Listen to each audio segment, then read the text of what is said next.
Hey guys, welcome back to my Read Along With Me channel. It's a Baby Hulk Rage, and we are on Harry Potter and the Prisoner of Azkaban, Book 3, or as they have on the side says Year 3. We are going to pick up on Chapter 13. It's called Gryffindor versus Ravenclaw. Alright, here we go. Hope y'all are having a fantastic day, by the way. Alright, let's get into it. It looked like the end of Ron and Hermione's friendship. Each was so angry with the other that Harry couldn't see how they'd ever make up. Ron was enraged that Hermione had never taken Crookshanks' attempts to eat Scabbers seriously, hadn't bothered to keep a close enough watch on him, and was still trying to pretend that Crookshanks was innocent by suggesting that Ron took look for Scabbers under all the boys' beds. Hermione, meanwhile, maintained fiercely that Ron had no proof that Crookshanks had eaten Scabbers, that the ginger hairs might have been there since Christmas, and that Ron had been prejudiced against her cat ever since Crookshanks had landed on Ron's head in the magical menagerie. Personally, Harry was sure that Crookshanks had eaten Scabbers, and when he tried to point out to Hermione that the evidence all pointed that way, she lost her temper with Harry, too.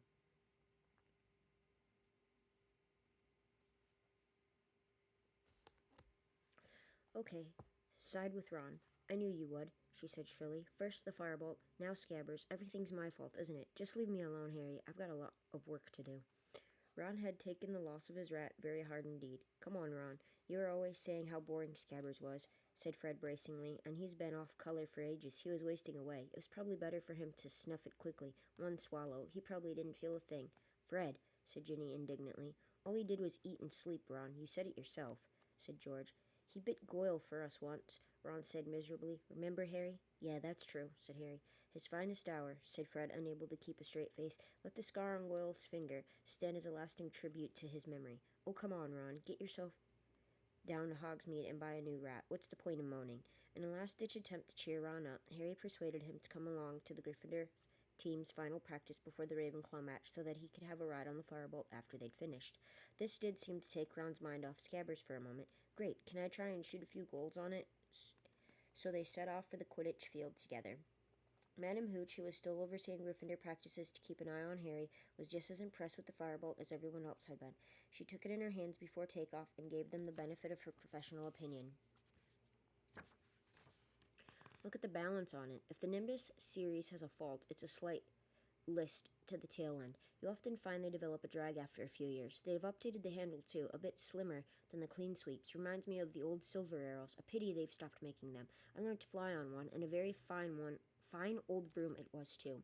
She continued in this vein for some time until Wood said, Madam Hooch, is it okay if Harry has a firebolt back? We need to practice. Oh, right. Here you are then, Potter, said Madam Hooch. I'll sit over here with Weasley. She and Ron left the field to sit in the stadium, and the Gryffindor team gathered around Wood for his final instructions for tomorrow's match. Harry, I've just found out who Ravenclaw is playing as Seeker. It's Cho Chang. She's a fourth year, and she's pretty good. I really hope she wouldn't be fit. She's had some problems with injuries.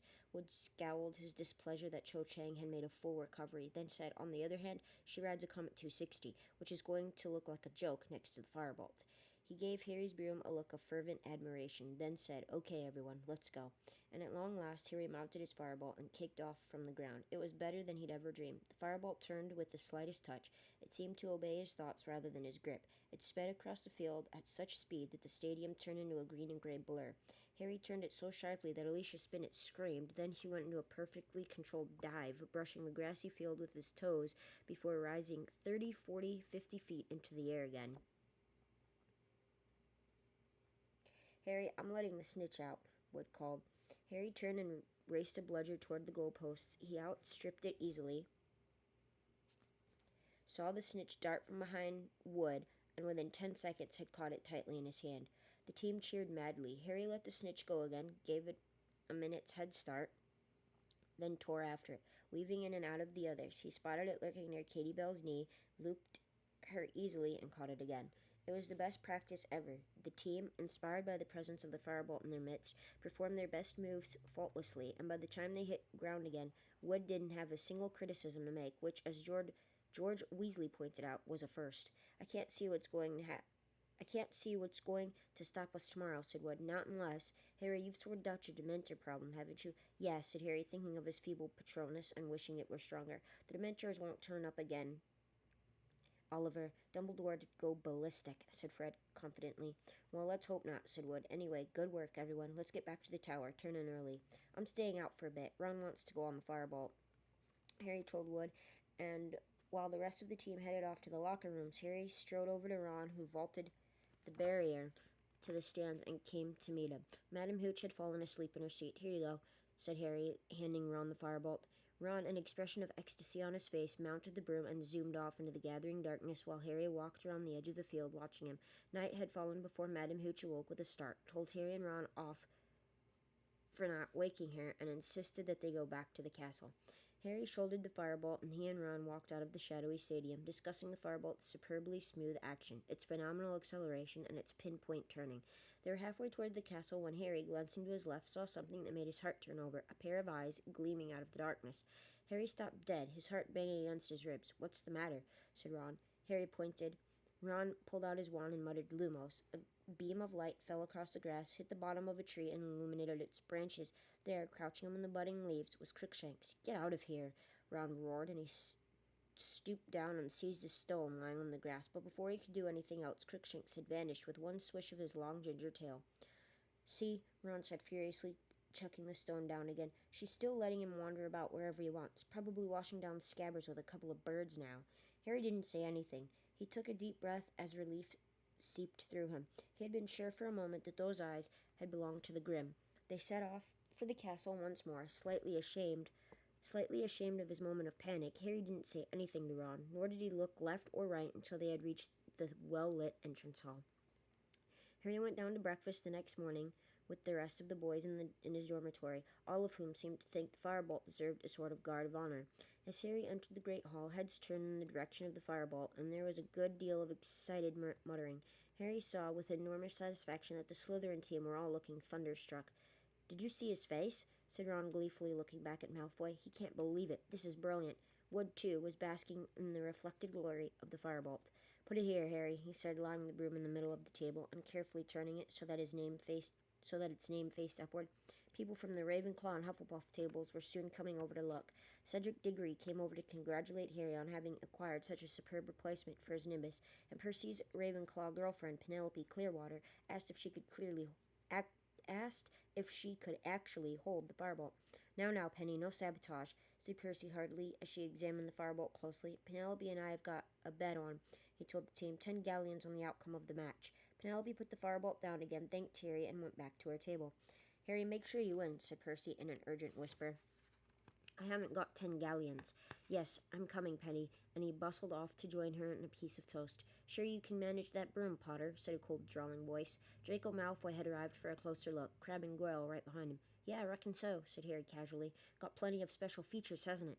Said Malfoy, eyes glittering maliciously. Shame it doesn't come with a parachute, in case you get too near a Dementor. Crabbe and Goyle snickered. Pity you can't attach an extra arm to yours, Malfoy, said Harry. Then it could catch the snitch for you. The Gryffindor team laughed loudly. Malfoy's pale eyes narrowed, and he stalked away. They watched him rejoin the rest of the Slytherin team, who put their heads together, no doubt asking Malfoy whether Harry's broom really was a firebolt. At 11:15, the Gryffindor team set off for the locker rooms. The weather couldn't have been more different from their match against Hufflepuff. It was a clear, cool day with a very light breeze. There would be no visibility problems this time, and Harry, though nervous, was starting to feel the excitement only a Quidditch match could bring. They could hear the rest of the school moving into the stadium behind. Stadium beyond. Harry took off his black school robes, removed his wand from his pocket, and stuck it inside the t-shirt he was going to wear under his Quidditch robes. He only hoped he wouldn't need it. He wondered suddenly whether Professor Lupin was in the crowd watching. You know what we've got to do, said Wood as they prepared to leave the locker rooms. If we lose this match, we're out of the running. Just fly like you didn't practice yesterday, and we'll be okay. They walked out onto the field to tumultuous applause. The Ravenclaw team, dressed in blue, were already standing in the middle of the field. Their seeker, Cho Chang, was the only girl on their team. She was shorter than Harry by about a head, and Harry couldn't help noticing, nervous as he was, that she was extremely pretty. She smiled at Harry as the teams faced each other behind their captains, and he felt a slight lurch in the region of his stomach that he didn't think had anything to do with nerves.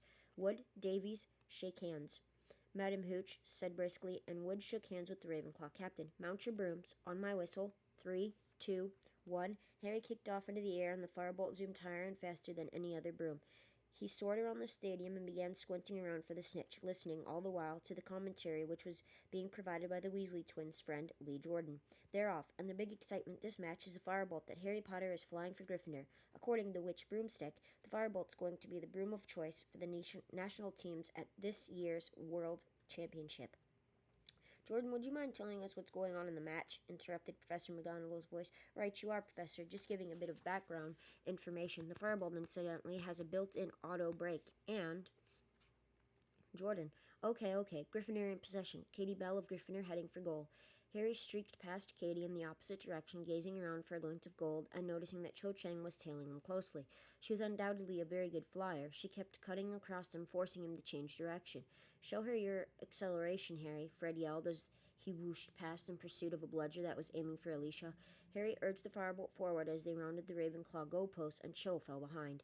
Just as Katie succeeded in scoring the first goal of the match, and the Gryffindor end of the field went wild, he saw it. The snitch was close to the ground, flitting near one of the barriers.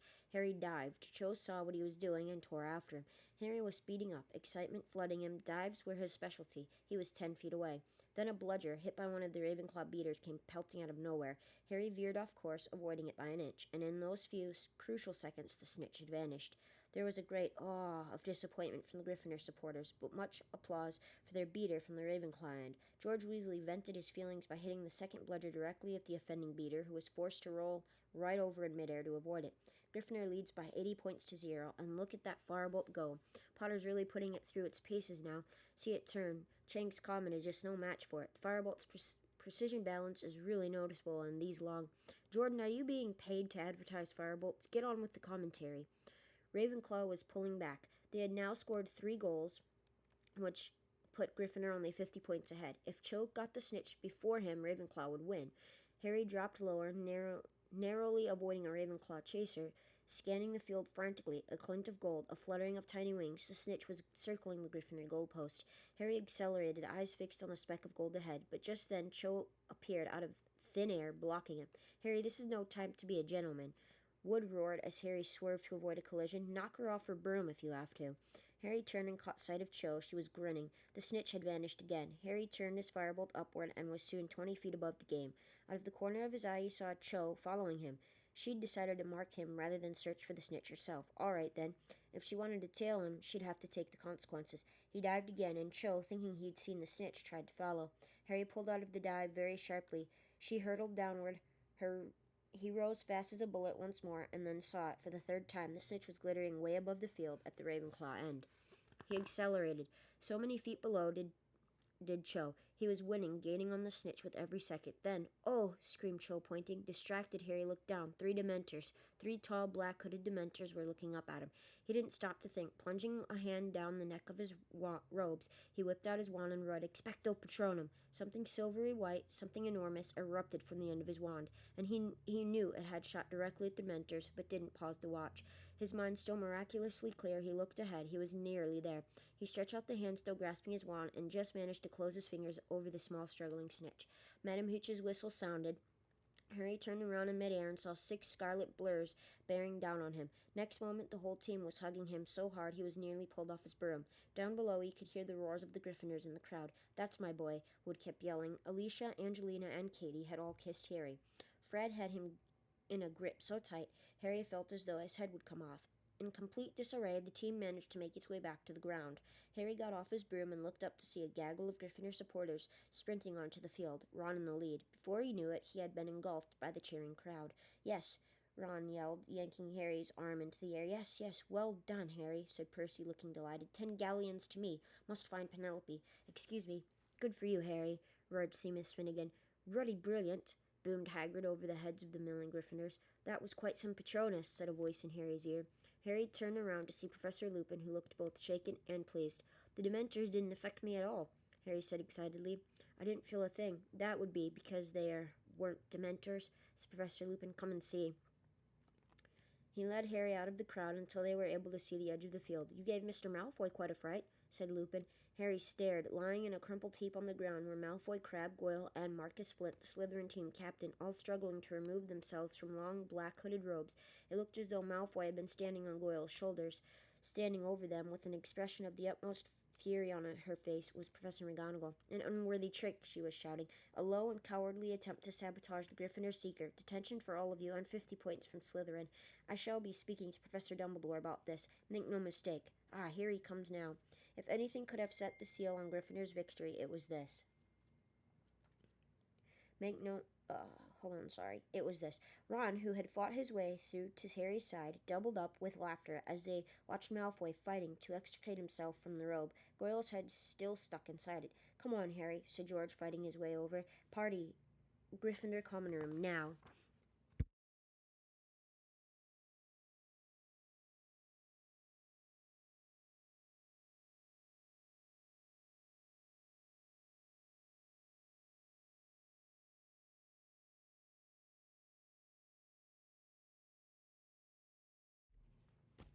"Right," said Harry, and feeling happier than he had in ages, he and the rest of the team led the way, still in their scarlet robes, out of the stadium and back up to the castle. 1 second.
It felt as though they had already won the Quidditch Cup. The party went on all day and went well into the night. Fred and George Weasley disappeared for a couple of hours and returned with armfuls of bottles of butterbeer, pumpkin fizz, and several bags full of honeydew sweets. "How did you do that?" squealed Angelina Johnson as George started throwing peppermint toads into the crowd. "With a little help from Moony, Wormtail, Padfoot, and Prongs," Fred muttered in Harry's ear. Only one person wasn't joining in the festivities. Hermione, incredibly, was sitting in a corner attempting to read an enormous book entitled Home Life and Social Habits of British Muggles. Harry broke away from the table where Fred and George had started juggling butterbeer bottles and went over to her. "Did you even come to the match?" he asked her.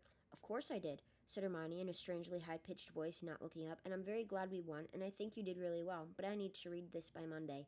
"Come on, Hermione, come and have some food," Harry said, looking over at Ron and wondering whether he was in a good enough mood to bury the hatchet. "I can't, Harry. I've still got 422 pages to read," said Hermione, now sounding slightly hysterical. "Anyway," she glanced over at Ron, too, "he doesn't want me to join in." There was no arguing with this, as Ron chose that moment to say loudly, if Scabbers hadn't just been eaten, he could have had some of those fudge flies. He used to really like them. Hermione burst into tears. Before Harry could say or do anything, she took the enormous book under her arm and, still sobbing, ran toward the staircase to the girls' dormitories and out of sight. "Can't you give her a break?"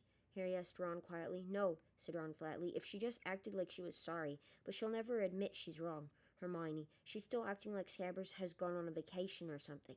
The Gryffindor party ended only when Professor McGonagall turned up in her tartan dressing gown and hairnet at 1 in the morning to insist that they all go to bed. Harry and Ron climbed the stairs to the dormitory, still discussing the match. At last, exhausted, Harry climbed into bed, twitched the hanging of his four-poster shut to block out a ray of moonlight, lay back, and felt himself almost instantly drifting off to sleep.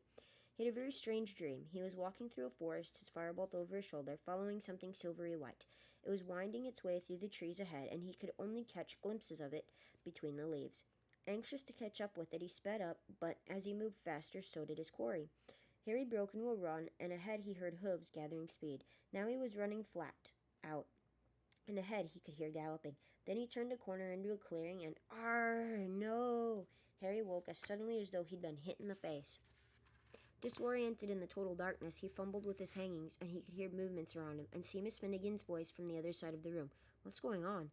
Harry thought he heard the dormitory door slam. At last, finding the divide in his curtains, he ripped them back, and at the same moment Dean Thomas lit his lamp. Ron was sitting up in bed, and the hangings tore from one side, a look of utmost terror on his face. Black, Sirius Black, with a knife. What? Here, just now, slashed the curtains. Woke me up. You sure you weren't dreaming, Ron? Said Dean. Look at the curtains. I tell you, he was here. They all scrambled out of bed. Harry reached the dormitory door first, and they sprinted back down the staircase. Doors opened behind them, and sleepy voices called after them. Who shouted? What are you doing? The common room was lit with the glow of the dying fire, still littered with the debris from the party. It was deserted. Are you sure you weren't dreaming, Ron? I'm telling you I saw him. What's all the noise? Professor McGonagall told us to go to bed. A few of the girls had come down their staircase, pulling on dressing gowns and yawning. Boys, too, were reappearing. Excellent. Are we carrying on? Said Fred Weasley brightly. Everyone back upstairs, said Percy, hurrying into the common room and pinning his head boy badge to his pajamas as he spoke. Percy, Sirius Black, said Ron faintly, in our dormitory, with a knife, woke me up. The common room went very still. Nonsense, said Percy, looking startled. You had too much to eat, Ron. Had a nightmare. I'm telling you. Now really, enough's enough. Professor McGonagall was back. She slammed the portrait behind her as she entered the common room and stared furiously around. I am delighted that Gryffindor won the match, but this is getting ridiculous. Percy, I expected better of you. I certainly didn't authorize this, Professor, said Percy, puffing himself up indignantly. I was just telling them all to get back to bed. My brother Ron here had a nightmare. It wasn't a nightmare, Ron yelled. Professor, I woke up and Sirius Black was standing over me holding a knife. Professor McGonagall stared at him. Don't be ridiculous, Weasley. How could he possibly have gotten through the portrait hole? Ask him, said Ron, pointing a shaking finger at the back of Sir Cadogan's picture. Ask him if he saw. Glaring suspiciously at Ron, Professor McGonagall pushed the portrait back open and went outside. The whole common room listened with bated breath. Sir Cadogan, did you just let a man enter Gryffindor Tower? Certainly, good lady, cried Sir Cadogan. There was a stunned silence both inside and outside the common room. You did, said Professor McGonagall, but the password. He had 'em, said Sir Cadogan proudly. Had the whole week's, my lady. Read 'em off a little piece of paper. Professor McGonagall pulled himself back through the portrait hole to face the stunned crowd. She was white as chalk. Which person, she said, her voice shaking, which abysmally foolish person wrote down this week's passwords and left them lying around? There was utter silence, broken by the smallest of terrified squeaks. Neville Longbottom, trembling from head to fluffy slippered toes, raised his hand slowly into the air.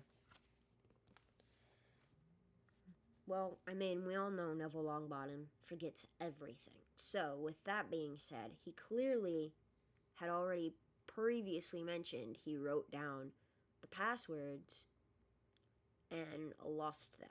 So we know that Sirius Black had to have somehow found them and took them, obviously. But I don't think Neville lost them. I think Sirius Black came in and took them from him. With being as sneaky as he is, I think that's what happened. Chapter 14, Snape's Grudge. No one in Gryffindor Tower slept that night. They knew that the castle was being searched again, and the whole house stayed awake in the common room, waiting to hear whether Black had been caught. Professor McGonagall came back at dawn to tell them that he had again escaped. Throughout the day, everywhere they went, they saw signs of tighter security. Professor Flitwick could be seen teaching the front doors to recognize a large picture of Sirius Black. Filch was suddenly bustling up and down the corridors, boarding up everything from tiny cracks in the walls to mouse holes. Sir Cadogan had been fired. His portrait had been taken back to its lonely landing on the 7th floor, and the fat lady was back. She had been expertly restored, but it was still extremely nervous and had agreed to return to her job only on condition that she was given extra protection. A bunch of surly security trolls had been hired to guard her. They paced the corridor in a menacing group, talking in grunts and comparing the size of their clubs. Harry couldn't help noticing that the statue of the one-eyed witch on the 3rd floor remained unguarded and unblocked. It seemed that Fred and George had been right in thinking that they, and now Harry, Ron, and Hermione, were the only ones who knew about the hidden passageway within it. Do you reckon we should tell someone? Harry asked Ron. We know he's not coming in through Honeydukes, said Ron dismissively. We'd have heard if the shop had been broken into. Harry was glad Ron took this view. If the one-eyed witch was boarded up too, he would never be able to go into Hogsmeade again. Ron had become an instant celebrity. For the first time in his life, people were paying more attention to him than to Harry, and it was clear that Ron was rather enjoying the experience. Though still severely shaken by the night's events, he was happy to tell anyone who asked what had happened with a wealth of detail. I was asleep, and I heard this ripping noise, and I thought it was in my dream, But then there was this draft. I woke up, and one side of the hangings on my bed had been pulled down. I rolled over and saw him standing over me, like a skeleton, with loads of filthy hair, holding this great long knife. Must have been 12 inches. And he looked at me, and I looked at him, and then I yelled, and he scampered. Why, though? Ron added to Harry as the group of second-year girls who had been listening to his chilling tale departed. Why did he run? Harry had been wondering the same thing. Why had Black, having got the wrong bed, not silenced Ron and proceeded to Harry? Black had proved 12 years ago that he didn't mind murdering innocent people, and this time he had been facing 5 unarmed boys, 4 of whom were asleep. He must have known he'd have a job getting back out of the castle once you'd yelled and woken people up, said Harry thoughtfully. He'd have to kill the whole house to get back through the portrait hole.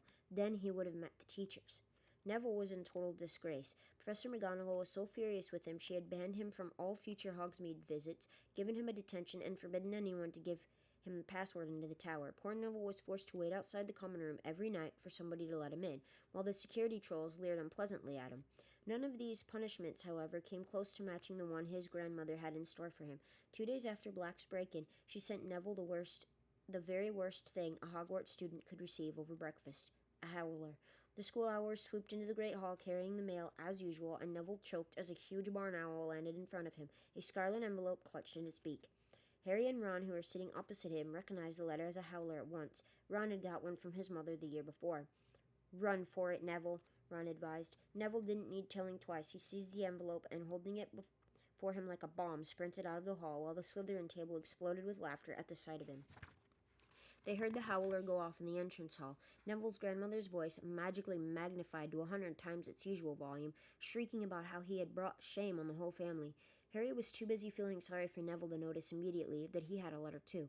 Hedwig got his attention by nipping him sharply on the wrist. "Ouch! Oh, thanks, Hedwig." Harry tore open the envelope while Hedwig helped herself to some of Neville's cornflakes. The note inside said, "Dear Harry and Ron, how about having tea with me this afternoon round 6? I'll come and collect you from the castle. Wait for me in the entrance hall. You're not allowed out on your own. Cheers, Hagrid." "He probably wants to hear all about Black," said Ron. So at 6 o'clock that afternoon, Harry and Ron left Gryffindor Tower, passed the security trolls at a run, and headed down to the entrance hall. Hagrid was already waiting for them. "All right, Hagrid," said Ron. "Suppose you want to hear about Saturday night, do you?" "I've already heard all about it," said Hagrid, opening the front doors and leading them outside. "Oh," said Ron, looking slightly put out. The first thing they saw on entering Hagrid's cabin was Buckbeak, who was stretched out on top of Hagrid's patchwork quilt, his enormous wings folded tight to his body, enjoying a large plate of dead ferrets. Averting his eyes from this unpleasant sight, Harry saw a gigantic hairy brown suit and a very horrible yellow and orange tie hanging from the top of Hagrid's wardrobe door.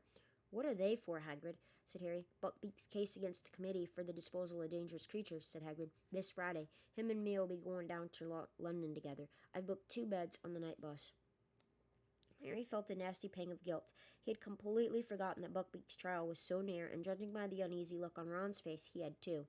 They had also forgotten their promise about helping him prepare Buckbeak's defense. The arrival of the Firbolt had driven it clean out of their minds.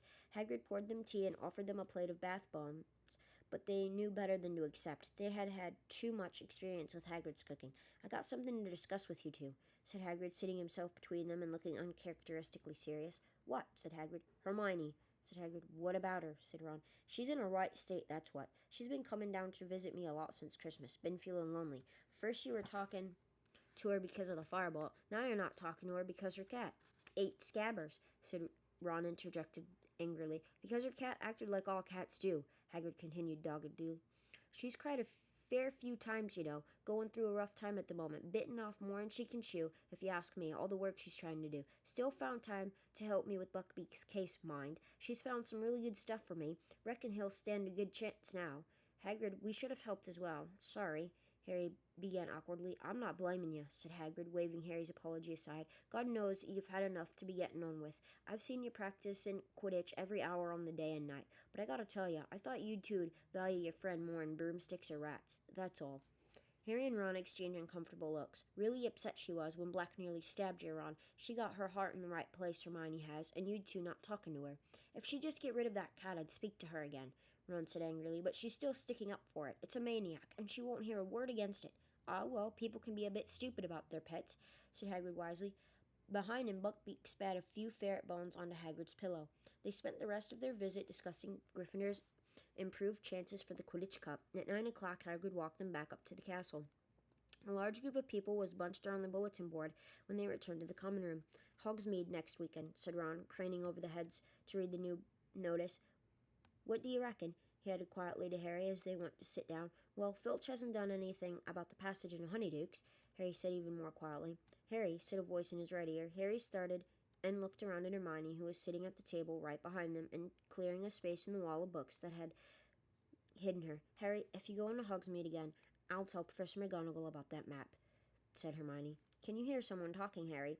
Growled Ron, not looking at Hermione. Ron, how can you let him go with you, after what Sirius Black nearly did to you? I mean it. I'll tell. So now you're trying to get Harry expelled, said Ron furiously. Haven't you done enough damage this year? Hermione opened her mouth to respond, but with a soft hiss, Crookshanks leapt onto her lap. Hermione took one frightened look at the expression on Ron's face, gathered up Crookshanks, and hurried away toward the girls' dormitories. So how about it? Ron said to Harry as though there had been no interruption. Come on, last time we went, you didn't see anything. You haven't even been inside Zonko's yet. Harry looked around to check that Hermione was well out of earshot. Okay, he said, but I'm taking the invisibility cloak this time. On Saturday morning, Harry packed his invisibility cloak in his bag, slipped the Marauder's map into his pocket, and went down to breakfast with everyone else.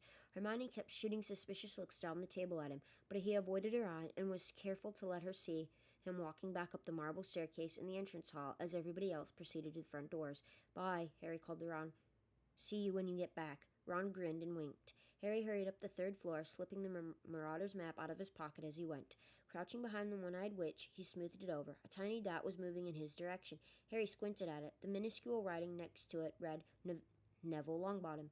Harry quickly pulled out his wand, muttered Descendium, and shoved his bag into the statue, but before he could climb in himself, Neville came around the corner. Harry, I forgot you weren't going to Hogsmeade either. Hi, Neville, said Harry, moving swiftly away from the statue and pushing the map back into his pocket. What are you up to? Nothing, shrugged Neville. Want a game of Exploding Snap? Not right now. I was going to go to the library and do that vampire essay for Lupin.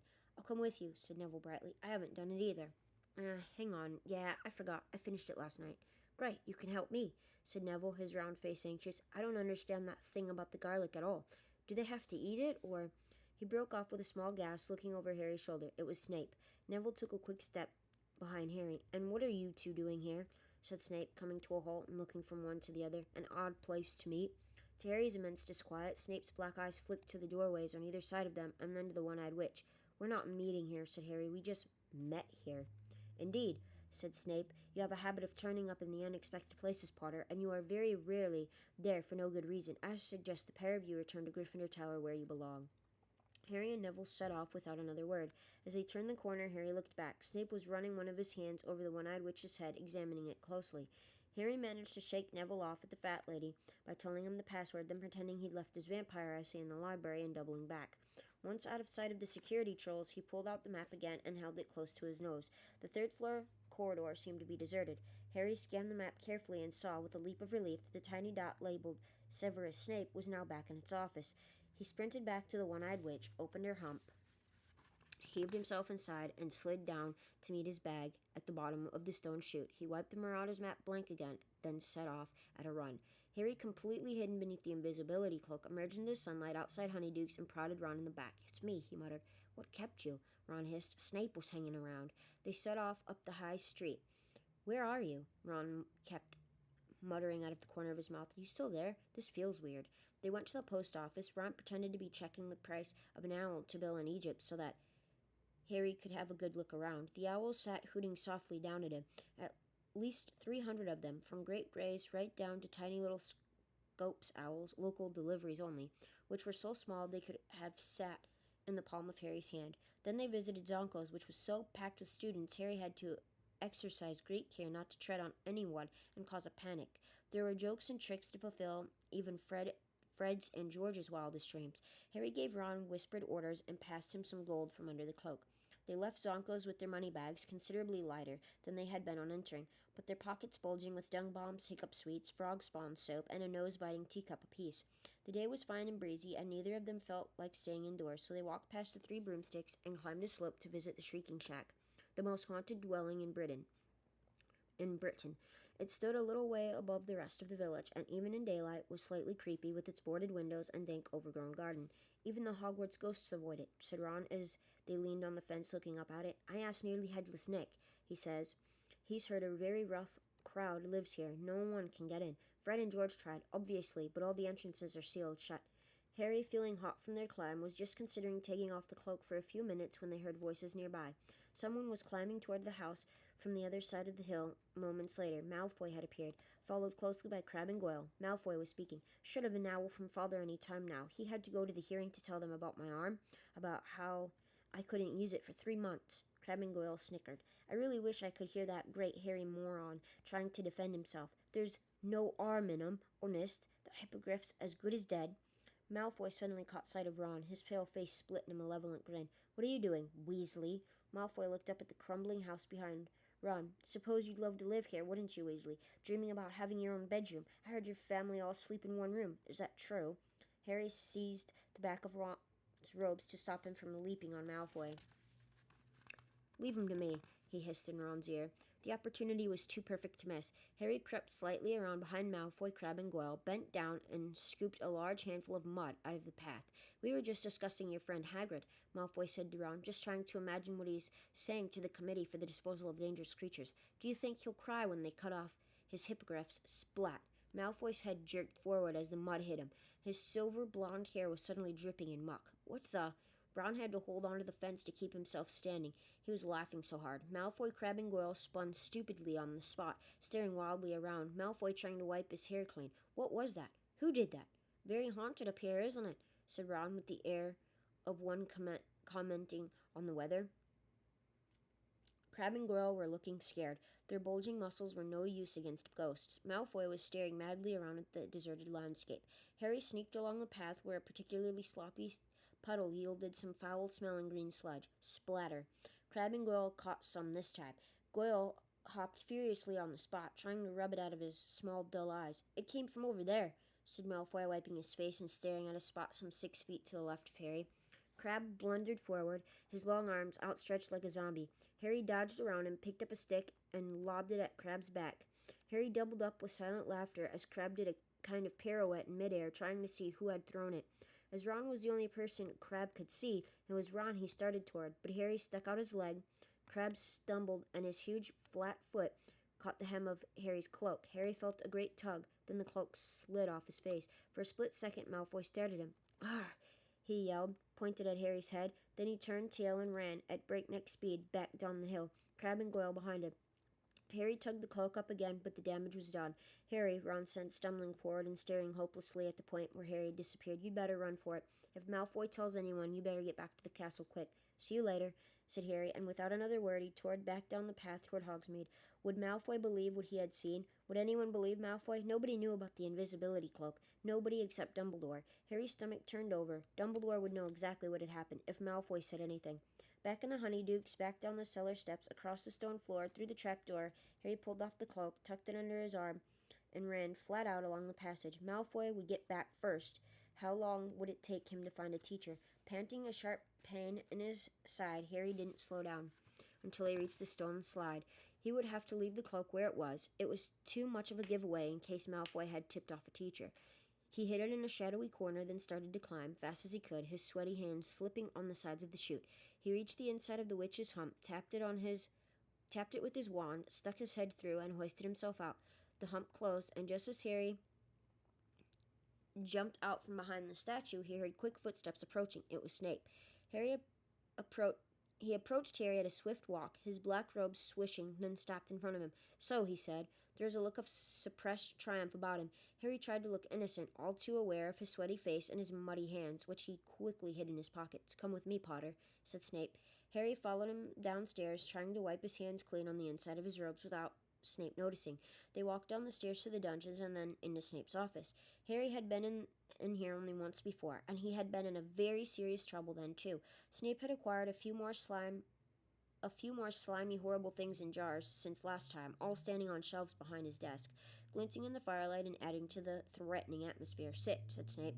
Harry sat. Snape, however, remained standing. Mr. Malfoy has just been to see me with a strange story, Potter, said Snape. Harry didn't say anything. He tells me that he was up in the Shrieking Shack when he ran into Weasley, apparently alone. Still, Harry didn't speak. Mr. Malfoy states that he was standing talking to Weasley when a large amount of mud hit him in the back of the head. How do you think that could have happened? Harry tried to look mildly surprised. I don't know, Professor. Snape's eyes were boring into Harry's. It was exactly like trying to stare down a hippogriff. Harry tried hard not to blink. Mr. Malfoy then saw an extraordinary apparition. Can you imagine what it might have been, Potter? No, said Harry, now trying to sound innocently curious. It was your head, Potter, floating in midair. There was a long silence. Maybe he'd better go to Madame Pomfrey, said Harry, if he's seeing things like that. What would your head have been doing in Hogsmeade, Potter? Said Snape softly. Your head is not allowed in Hogsmeade. No part of your body has permission to be in Hogsmeade. I know that, said Harry, striving to keep his face free of guilt or fear. It sounds like Malfoy's having Malfoy is not having hallucinations, said Snape, and he bent down a hand on each arm of Harry's chair so that their faces were a foot apart. If your head was in Hogsmeade, so is the rest of you. I've been up in Gryffindor Tower, said Harry, like you told. Can you confirm that? Harry didn't say anything. Snape's thin mouth curled into a horrible smile. So, he said, straightening up again, everyone from the Ministry of Magic downward has been trying to keep famous Harry Potter safe from Sirius Black, but famous Harry Potter is a law unto himself. Let the ordinary people worry about his safety. Famous Harry Potter goes where he wants to, with no thought for the consequences. Harry stayed silent. Snape was trying to provoke him into telling the truth. He wasn't going to do it. Snape had no proof yet. How extraordinary like your father you are, Potter, Snape said suddenly, his eyes glinting. He, too, was exceedingly arrogant. A small amount of talent on the Quidditch field made him think he was a cut above the rest of us, too, strutting around the place with his friends and admirers. The resemblance between you is uncanny. My dad didn't strut, said Harry before he could stop himself, and neither do I. Your father didn't set much store by rules, either, Snape went on, pressing his advantage, his thin face full of malice. Rules were for lesser mortals, not Quidditch Cup winners. His head was so swollen. Shut up. Harry was suddenly on his feet. Rage, such as he had not felt since his last night in Privet Drive, was coursing through him. He didn't care that Snape's face had gone rigid, the black eyes flashing dangerously. What did you say to me, Potter? I told you to shut up about my dad, Harry yelled. I know the truth, all right. He saved your life. Dumbledore told me. You wouldn't even be here if it wasn't for my dad. Snape's sallow skin had gone the color of sour milk. And did the headmaster tell you the circumstances in which your father saved my life? He whispered. Or did he consider the details too unpleasant for Precious Potter's delicate ears? Harry bit his lip. He didn't know what had happened and didn't want to admit it, but Snape seemed to have guessed the truth. I would hate for you to run away with a false idea of your father, Potter, he said, a terrible grin twisting his face. Have you been imagining some act of glorious heroism? Then let me correct you. Your saintly father and his friends played a highly amusing joke on me that would have resulted in my death if your father hadn't got cold feet at the last moment. There was nothing brave about what he did. He was saving his own skin as much as mine. Had their joke succeeded, he would have been expelled from Hogwarts. Snape's uneven yellowish teeth were bared. Turn out your pockets, Potter, he spat suddenly. Harry didn't move. There was a pounding in his ears. Turn out your pockets, or we go straight to the headmaster. Pull them out, Potter. Cold with dread, Harry slowly pulled out the bag of Zonko's tricks and the Marauder's map. Snape picked up the Zonko's bag. Ron gave them to me, said Harry, praying he'd get a chance to tip Ron off before Snape saw him. He brought them back from Hogsmeade last time. Indeed, and you've been carrying them around ever since? How very touching. And what is this? Snape picked up the map. Harry tried with all his might to keep his face impressive. Spare bit of parchment, he said with a shrug. Snape turned it over, his eyes on Harry. Surely you don't need such a very old piece of parchment, he said. Why don't I just throw this away? His hand moved toward the fire. No, Harry said quickly. So, said Snape, his long nostrils quivering, is this another treasured gift from Mr. Weasley, or is it something else? A letter, perhaps written in invisible ink, or instructions to get into Hogsmeade without passing the Dementors? Harry blinked. Snape's eyes gleamed. Let me see, he muttered, taking out his wand and smoothing the map out on his desk. Reveal your secret, he said, touching the wand to the parchment. Nothing happened. Harry clenched his hands to stop them from shaking. Show yourself, Snape said, tapping the map sharply. It stayed blank. Harry was taking deep, calming breath.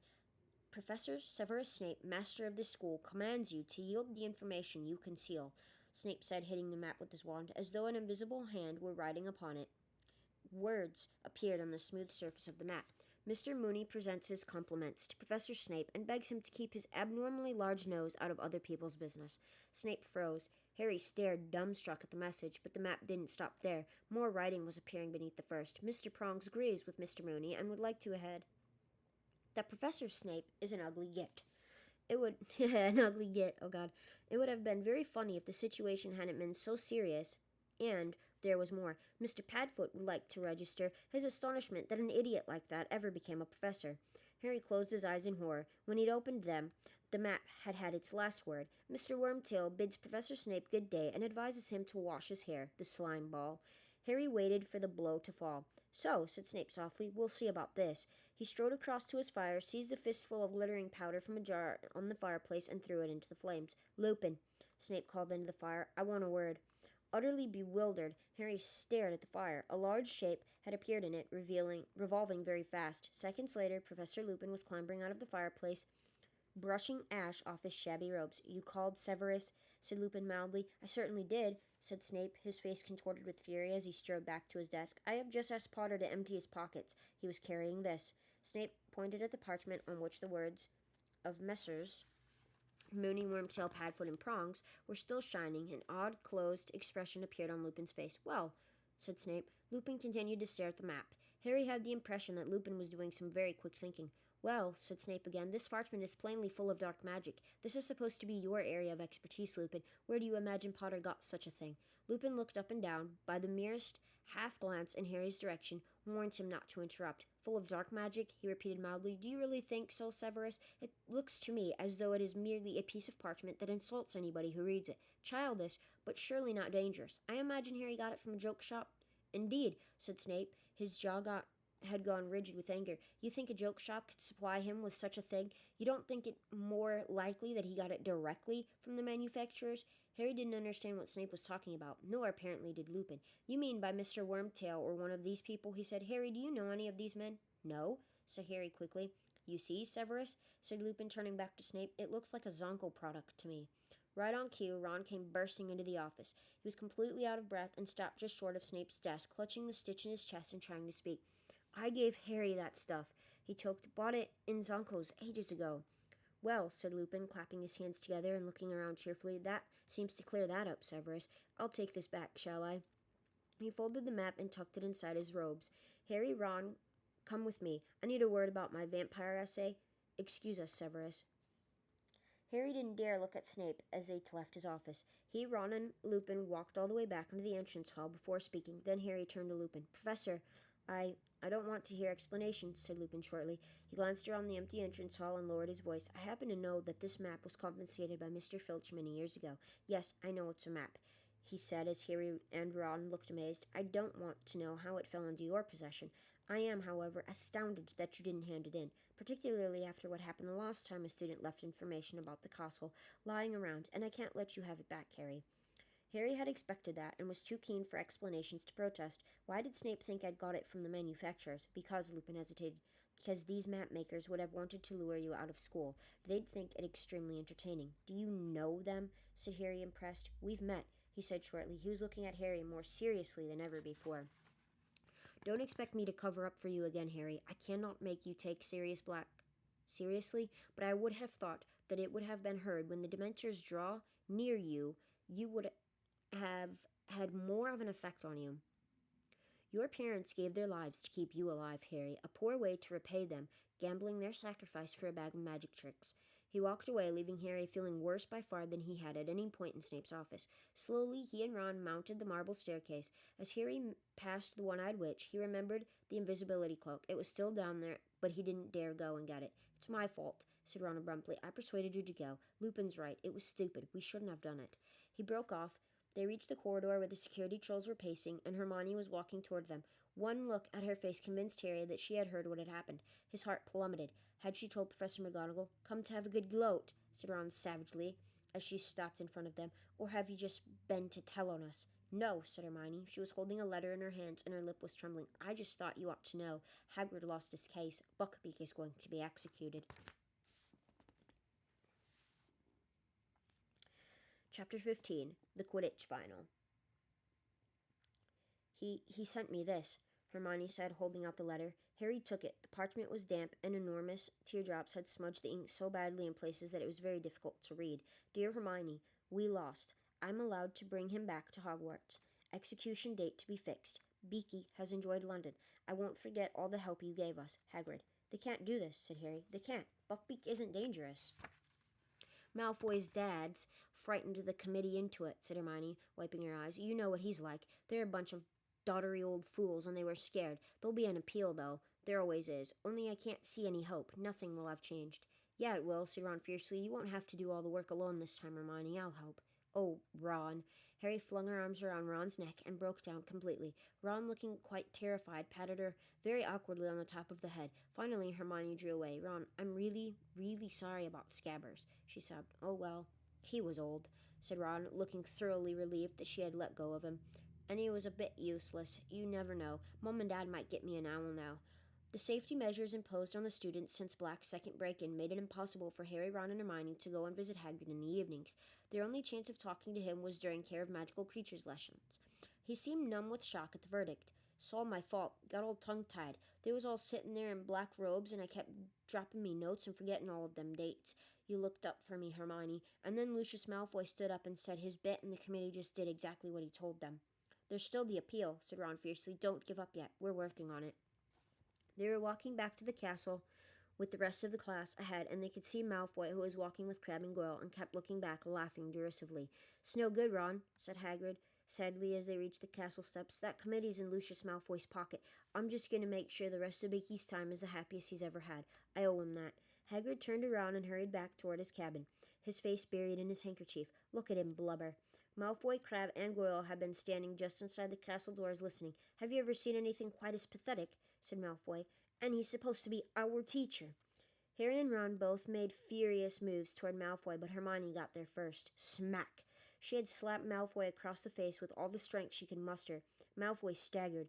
Harry, Ron, Crabbe, and Goyle stood flabbergasted as Hermione raised her hand again. Don't you dare call Hagrid pathetic, you fool, you evil... Hermione, said Ron weakly, as he tried to grab her hand as she swung it back. Get off, Ron. Hermione pulled out her wand. Malfoy stepped backward. Crabbe and Goyle looked at him for instructions, thoroughly bewildered. Come on, Malfoy muttered, and in a moment all three of them had disappeared into the passageway to the dungeons. Hermione, Ron said again, sounding both stunned and impressed. Harry, you'd better beat him in the Quidditch final, Hermione said shrilly. You just better had, because I can't stand it if Slytherin wins. We're doing charms, said Ron, still goggling at Hermione. We'd better go. They hurried up the marble staircase toward Professor Flitwick's classroom. You're late, boys, said Professor Flitwick reprovingly as Harry opened the classroom door. Come along quickly, wands out. We're experimenting with cheering charms today. We've already divided into pairs. Harry and Ron hurried to a desk at the back and opened their bags. Ron looked behind them. Where's Hermione gone? Harry looked around too. Hermione hadn't entered the classroom yet. Harry knew she had been right next to him when he had opened the door. That's weird, said Harry, staring at Ron. Maybe she went to the bathroom or something. But Hermione didn't turn up all lesson. She could have done with a cheering charm on her too, said Ron, as the class left for lunch, all grinning broadly. The cheering charms had left them with a feeling of great contentment. Hermione wasn't at lunch either. By the time they had finished their apple pie, the after effects of the cheering charms were wearing off, and Harry and Ron had started to get slightly worried. You don't think Malfoy did something to her? Ron said anxiously as they hurried upstairs toward Gryffindor Tower. They passed the security trolls, gave the fat lady the password, Flibbertigibbet, and scrambled through the portrait hole into the common room. Hermione was sitting at a table, fast asleep, her head resting on an open arithmancy book. They went to sit down on either side of her. Harry prodded her awake. What? Said Hermione, waking with a start and staring wildly around. Is it time to go? Which lesson have we got now? Divination. But it's not for another 20 minutes, said Harry. Hermione, why didn't you come to Charms? What? Oh no, Hermione squeaked. I forgot to go to Charms. But how could you forget? Said Harry. You were with us till we were right outside the classroom. I don't believe it, Hermione wailed. Was Professor Flitwick angry? Oh, it was Malfoy. I was thinking about him and lost track of things. You know what, Hermione? Said Ron, looking down at the enormous arithmancy book Hermione had been using as a pillow. I reckon you're cracking up. You're trying to do too much. No, I'm not, said Hermione, brushing her hair out of her eyes and staring hopelessly around for her bag. I just made a mistake, that's all. I'd better go and see Professor Flitwick and say sorry. I'll see you in divination. Hermione joined them at the foot of the ladder to Professor Trelawney's classroom 20 minutes later, looking extremely harassed. I can't believe I missed cheering charms, and I bet they come up in our exams. Professor Flitwick hinted they might. Together they climbed the ladder into the dim... it's not like Hermione needs it. But I mean, I understand what she's meaning by missing the class and stuff like that, but Hermione already knows how to do all of that stuff. So it's not like she's going to fail her exams when she already knows how to do half the spells anyways. Together they climbed the ladder into the dim, stifling tower room. Glowing on every little table was a crystal ball full of pearly white mist. Harry, Ron, and Hermione sat down together at the same rickety table. "I thought we weren't starting crystal balls until next term," Ron muttered, casting a weary eye around for Professor Trelawney in case she was lurking nearby. "Don't complain. This means we finished palmistry," Harry muttered back. "I was getting sick of her flinching every time she looked at my hands." "Good day to you," said the familiar misty voice, and Professor Trelawney made her usual dramatic entrance out of the shadows. Pavarti and Lavender quivered with excitement, their faces lit by the milky glow of the crystal ball. "I have decided to introduce the crystal ball a little earlier than I had planned," said Professor Trelawney, sitting with her back to the fire and gazing around. "The fates have informed me that your examination in June will concern the orb, and I am anxious to give you sufficient practice." Hermione snorted. "Well, honestly, the fates have informed her. Who sets the exam? She does. What an amazing prediction," she said, not troubling to keep her voice low. Harry and Ron choked back laughs. It was hard to tell whether Professor Trelawney had heard them, as her face was hidden in shadow. She continued, however, as though she had not. "Crystal gazing is a particularly refined art," she said dreamily. "I do not expect any of you to see when first you peer into the orb's infinite depths. We shall start by practicing relaxing the unconscious mind and external eyes." Ron began to snigger uncontrollably and had to stuff his fist in his mouth to stifle the noise, so as to clear the inner eye and the superconsciousness. "Perhaps, if we are lucky, some of you will see before the end of the class." And so they began. Harry, at least, felt extremely foolish, staring blankly at the crystal ball, trying to keep his mind empty when thoughts such as "this is stupid" kept drifting across it. It didn't help that Ron kept breaking into silent giggles and Hermione kept tutting. "Seen anything yet?" Harry asked them after a quarter of an hour's quiet crystal gazing. "Yeah, there's a burn on this table," said Ron, pointing. "Someone spilled their candle." "This is such a waste of time," Hermione hissed. "I could be practicing something useful. I could be catching up on cheering charms." Professor Trelawney rustled past. "Would anyone like me to help them interpret the shadowy portents within their orb?" she murmured over the clinking of her bangles. "I don't need help," Ron whispered. "It's obvious what this means. There's going to be loads of fog tonight." Both Harry and Hermione burst out laughing. "Not real now, really," said Professor Trelawney as everyone's heads turned in their direction. Pavarti and Lavender were looking scandalized. "You are disturbing the clairvoyant vibrations." She approached their table and peered into their crystal ball. Harry felt his heart sinking. He was sure he knew it was coming. "There is something here," Professor Trelawney whispered, lowering her face to the ball so that it was reflected twice in her huge glasses. "Something moving, but what is it?" Harry was prepared to bet everything he owned, including his firebolt, that it wasn't good news, whatever it was, and sure enough, "My dear," Professor Trelawney breathed, gazing up at Harry, "it is here, plainer than ever before. My dear, stalking towards you, growing ever closer. Oh, for goodness sake," said Hermione loudly, "not that ridiculous Grim again." Professor Trelawney raised her enormous eyes to Hermione's face. Pavarti whispered something to Lavender, and they both glared at Hermione, too. Professor Trelawney stood up, surveying Hermione with unmistakable anger. "I am sorry to say that from the moment you have arrived in this class, my dear, it has been apparent that you do not have what the noble art of divination requires. Indeed, I don't remember ever meeting a student whose mind was so hopelessly mundane." There was a moment's silence. Then, "Fine," said Hermione, suddenly getting up and cramming Unfogging the Future back into her bag. "Fine," she repeated, swinging the bag over her shoulder and almost knocking Ron off his chair. "I give up. I'm leaving." And to the whole class's amazement, Hermione strode over to the trapdoor, kicked it open, and climbed down the ladder out of sight. It took a few minutes for the class to settle down again. Professor Trelawney seemed to have forgotten all about the Grim. She turned abruptly from Harry and Ron's table, breathing rather heavily as she tugged her gauzy shawl more closely toward her. "Ooh," said Lavender, suddenly making everyone start. "Ooh, Professor Trelawney, I've just remembered. You saw her leaving, didn't you?" "Didn't you, Professor? Around Easter, one of our number will leave us forever." "You said it ages ago, Professor." Professor Trelawney gave her a dewy smile. "Yes, my dear, I did indeed know that Miss Granger would be leaving us. One hopes, however, that one might have mistaken the signs. The inner eye can be a burden, you know." Lavender and Pavarti looked deeply impressed and moved over so that Professor Trelawney could join their table instead. "Some day Hermione's having, eh?" Ron muttered to Harry, looking odd. "Yeah." Harry glanced into the crystal ball, but saw nothing but swirling white mist. Had Professor Trelawney really seen the Grim again?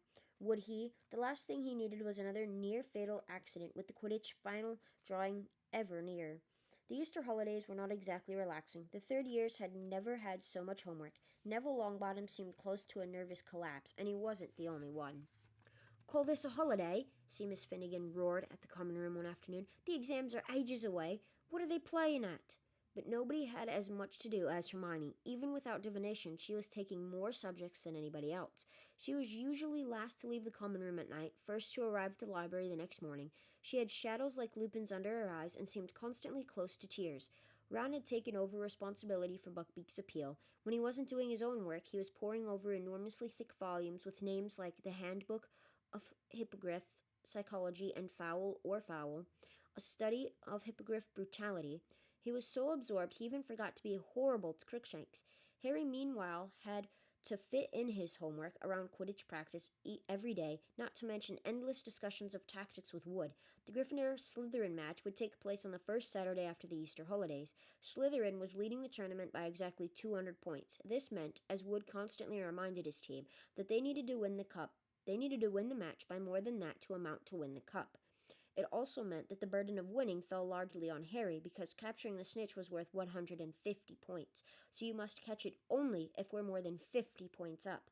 Wood told Harry constantly. "Only if we're more than 50 points up, Harry, or we win the match but lose the cup. You've got that, haven't you? You must catch the snitch only if we're—" "I know, Oliver," Harry yelled. The whole of Gryffindor House was obsessed with the coming match.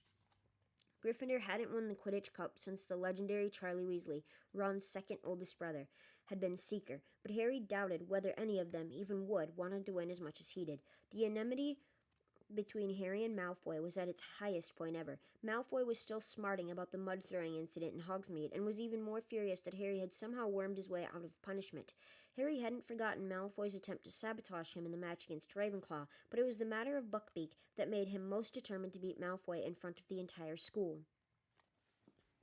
Never in anyone's memory had a match approached in such a highly charged atmosphere. By the time the holidays were over, tension between the two teams and their houses was at the breaking point.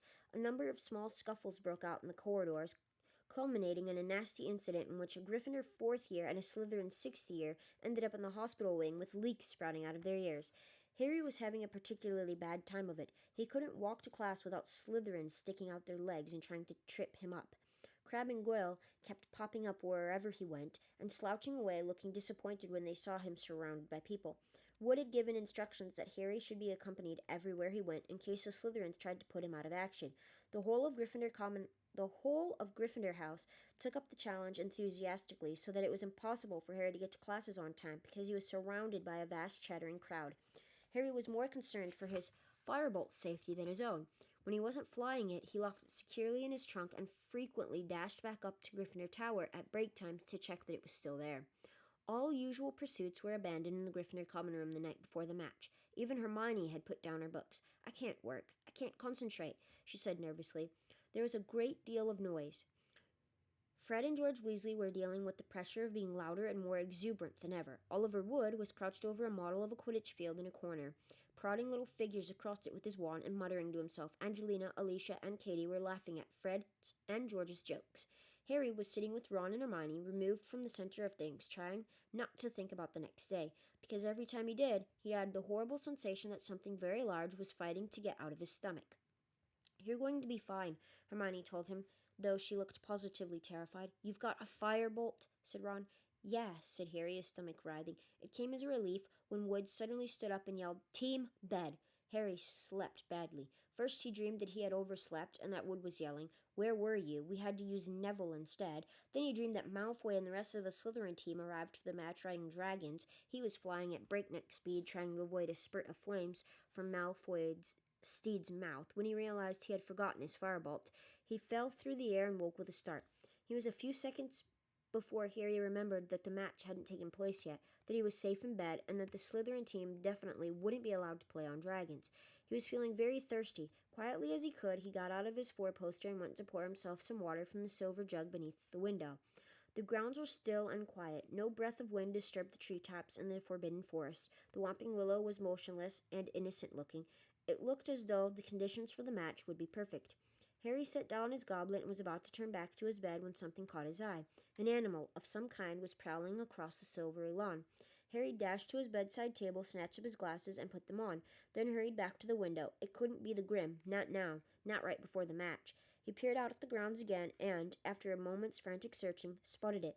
It was skirting the edge of the forest now. It wasn't the Grim at all. It was a cat. Harry clutched the window ledge in relief as he recognized the bottle-brush tail. It was only Crookshanks. Or was it only Crookshanks? Harry squinted, pressing his nose flat against the glass. Crookshanks seemed to have come to a halt. Harry was sure he could see something else moving in the shadow of the trees, too. And just then it emerged, a gigantic, shaggy black dog. Moving stealthily across the lawn, Crookshanks trotted at its side. Harry stared. What did this mean? If Crookshanks could see the dog as well, how could it be an omen of Harry's death? Run, Harry hissed. Run, wake up. Huh? I need you to tell me if you can see something. It's all dark, Harry, Ron muttered thickly. What are you on about? Down here. Harry looked quickly back out of the window. Crookshanks and the dog had vanished. Harry climbed onto the window sill to look right down into the shadows of the castle, but they weren't there. Where had they gone? A loud snore told him Ron had fallen asleep again. Harry and the rest of the Gryffindor team entered the Great Hall the next day to enormous applause. Harry couldn't help grinning broadly as he saw that both the Ravenclaw and Hufflepuff tables were applauding them too. The Slytherin table hissed loudly as they passed. Harry noticed that Malfoy looked even paler than usual.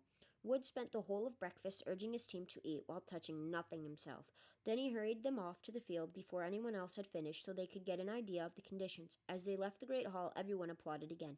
Good luck, Harry, called Cho. Harry felt himself blushing. Okay, no wind to speak of. Sun's a bit bright.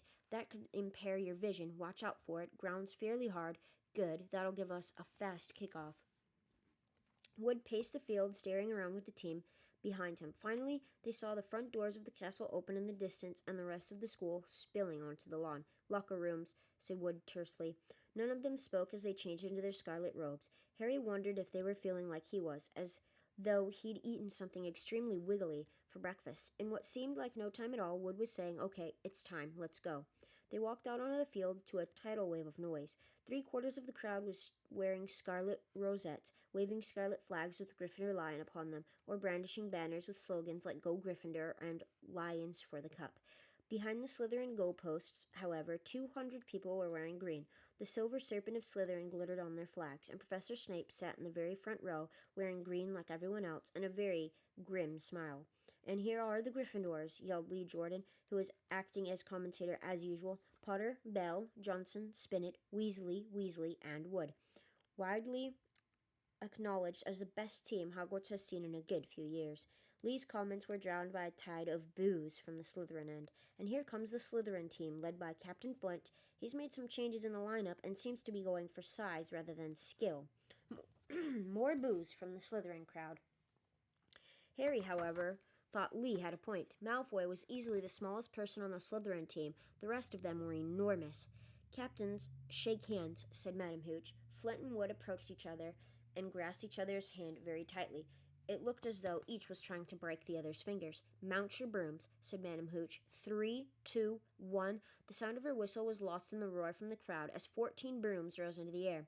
Harry felt his hair fly back off his forehead. His nerves left him in the thrill of the flight. He glanced around, saw Malfoy on his tail, and sped off in search of the snitch.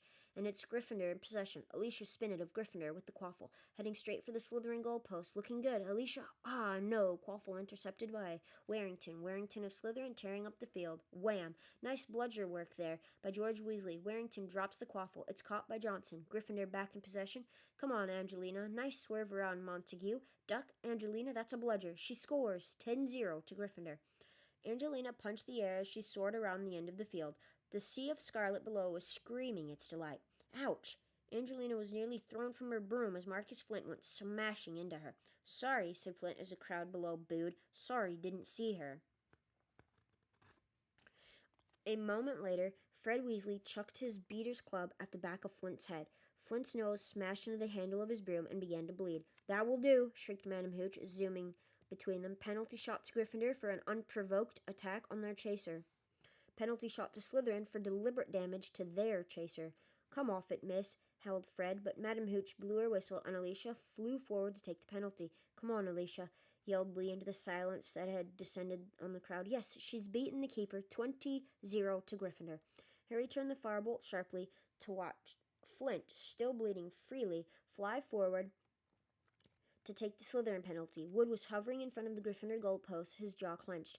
Of course, Wood's a superb keeper, Lee Jordan told the crowd as Flint waited for Madam Hooch's whistle. Superb, very difficult to pass, very difficult indeed. Yes, I don't believe it. He's saved it. Relieved, Harry zoomed away, gazing around for the snitch, but still making sure he caught every word of Lee's commentary. It was essential that he hold Malfoy off the snitch until Gryffindor was more than 50 points up. Gryffindor in possession. No Slytherin in possession. No, Gryffindor back in possession. And it's Katie Bell. Katie Bell for the Gryffindor with the quaffle. She's streaking up the field. That was deliberate. Montague, a Slytherin chaser, had swerved in front of Katie, and instead of seizing the quaffle, had grabbed her head. Katie cartwheeled in the air, managed to stay on her broom, but dropped the quaffle. Madam Hooch's whistle rang out again as she soared over to Montague and began shouting at him. A minute later, Katie had put another penalty past the Slytherin keeper. 30-0. Take that, you dirty cheating. Jordan, if you can't commentate in an unbiased way, I'm telling it like it is, Professor. Harry felt a huge jolt of excitement. He had seen the snitch. It was shimmering at the foot of one of the Gryffindor goalposts, but he mustn't catch it yet, and if Malfoy saw it, faking a look of sudden concentration, Harry pulled his firebolt around and sped off toward the Slytherin end. It worked. Malfoy went harrowing after him, clearly thinking Harry had seen the snitch there. Whoosh! One of the bludgers came streaking past Harry's right ear, hit the gigantic Slytherin beater Derek, then again, whoosh! The second bludger grazed Harry's elbow. The other beater, Bull, was closing in.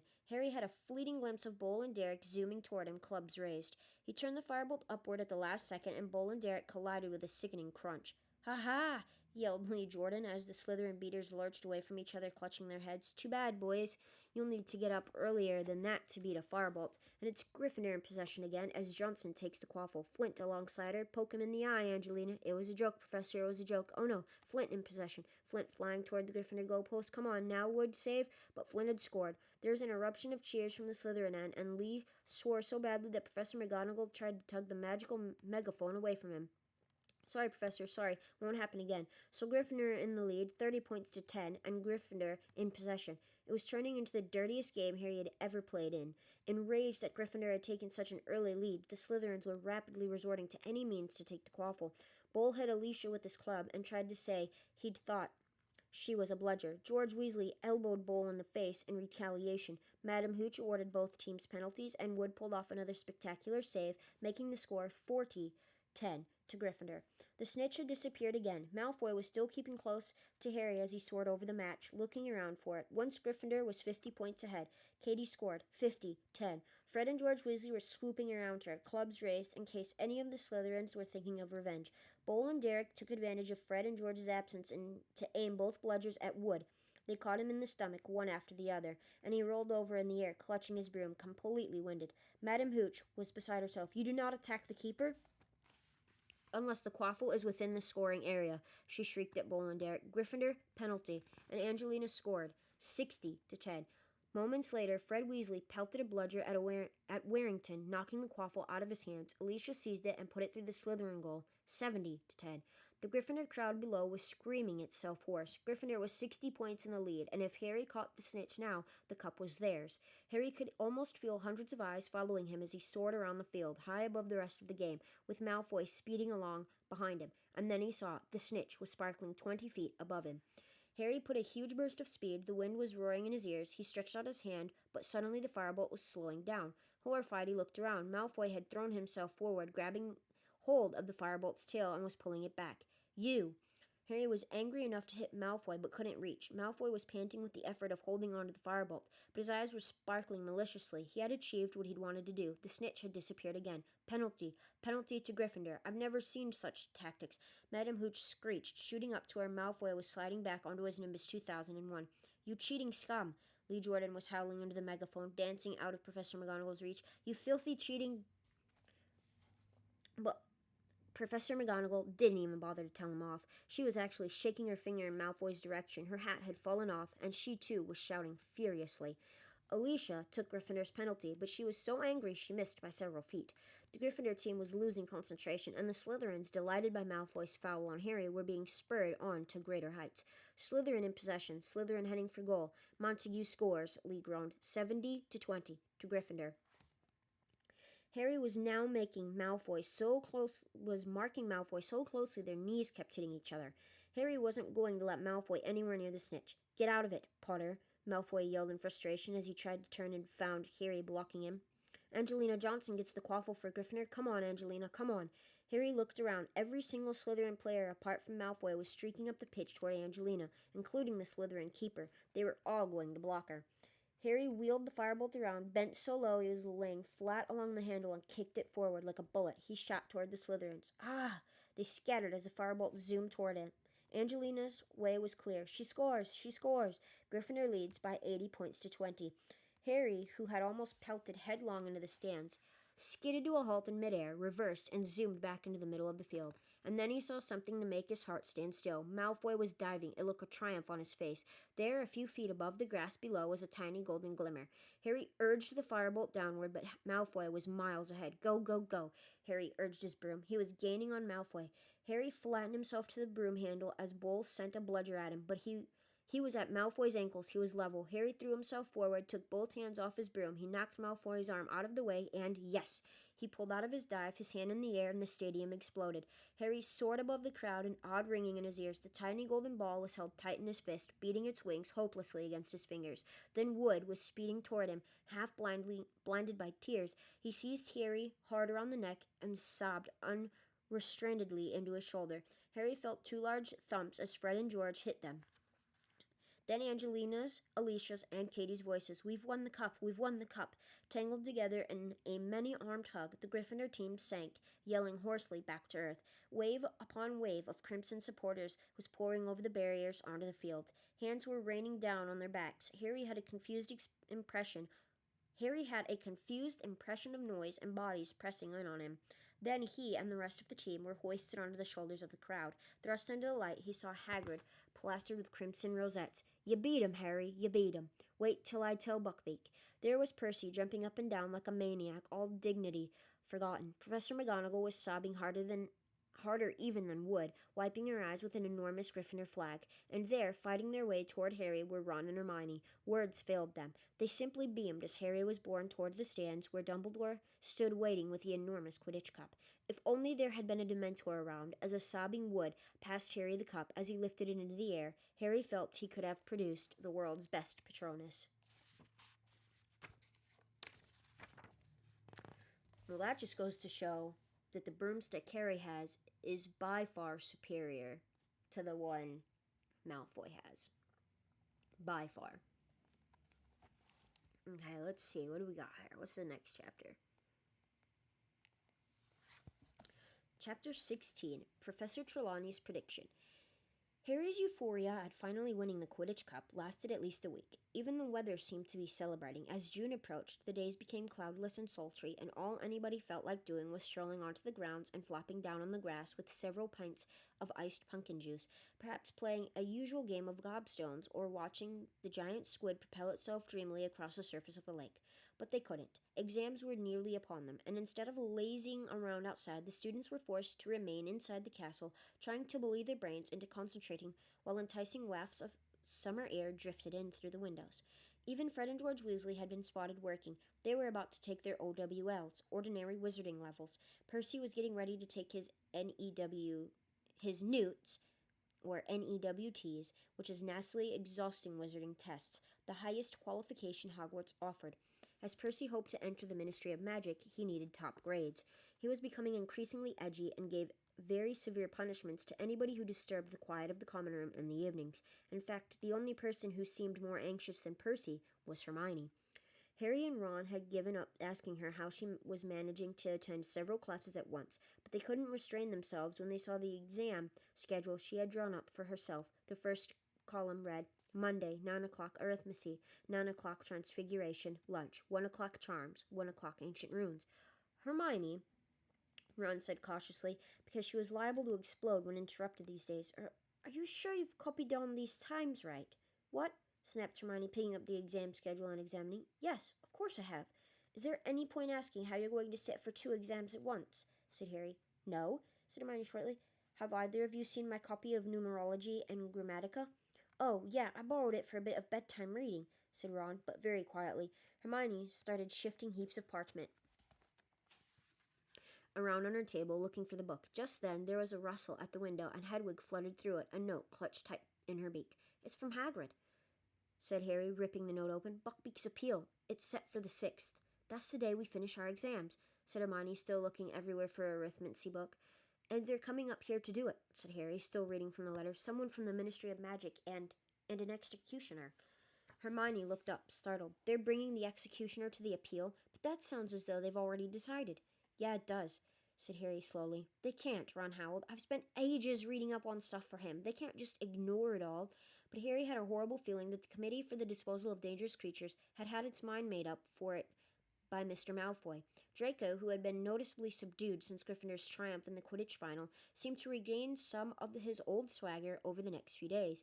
From sneering comments Harry overheard, Malfoy was certain Buckbeak was going to be killed, and seemed thoroughly pleased with himself for bringing it about. It was all Harry could do to stop himself imitating Hermione and hitting Malfoy in the face on these occasions. And the worst thing of all was that they had no time or opportunity to go and see Hagrid because the strict new security measures had not been lifted, and Harry didn't dare retrieve his invisibility cloak from below the one-eyed witch. Exam week began, and an unnatural hush fell over the castle. The third years emerged from Transfiguration at lunch on Monday, limp and ashen-faced, comparing results and bemoaning the difficulty of the tasks they had been set, which had included turning a teapot into a tortoise. Hermione irritated the rest by fussing about her tortoise had looked more like a turtle, which was the least of anyone else's worries. Mine still had a spout for a tail. What a nightmare. Were the tortoises supposed to breathe steam? It still had a willow-patterned shell. Do you think that'll count against me? Then after a hasty lunch, it was straight back upstairs for the charms exam. Hermione had been right. Professor Flitwick did indeed test them on cheering charms. Harry slightly overdid his out of nerves, and Ron, who was partnering with him, ended up in fits of hysterical laughter and had to be led away to a quieter room for an hour before he was ready to perform the charm himself. After dinner, the students hurried back to their common rooms, not to relax, but to start studying for care of magical creatures, potions, and astronomy. Hagrid presided over the care of magical creatures exam the following morning with a very preoccupied air indeed. His heart didn't seem to be in it at all. He had provided a large tub of fresh flabberworms for the class and told them that to pass the test, their flabberworm had to still be alive at the end of 1 hour.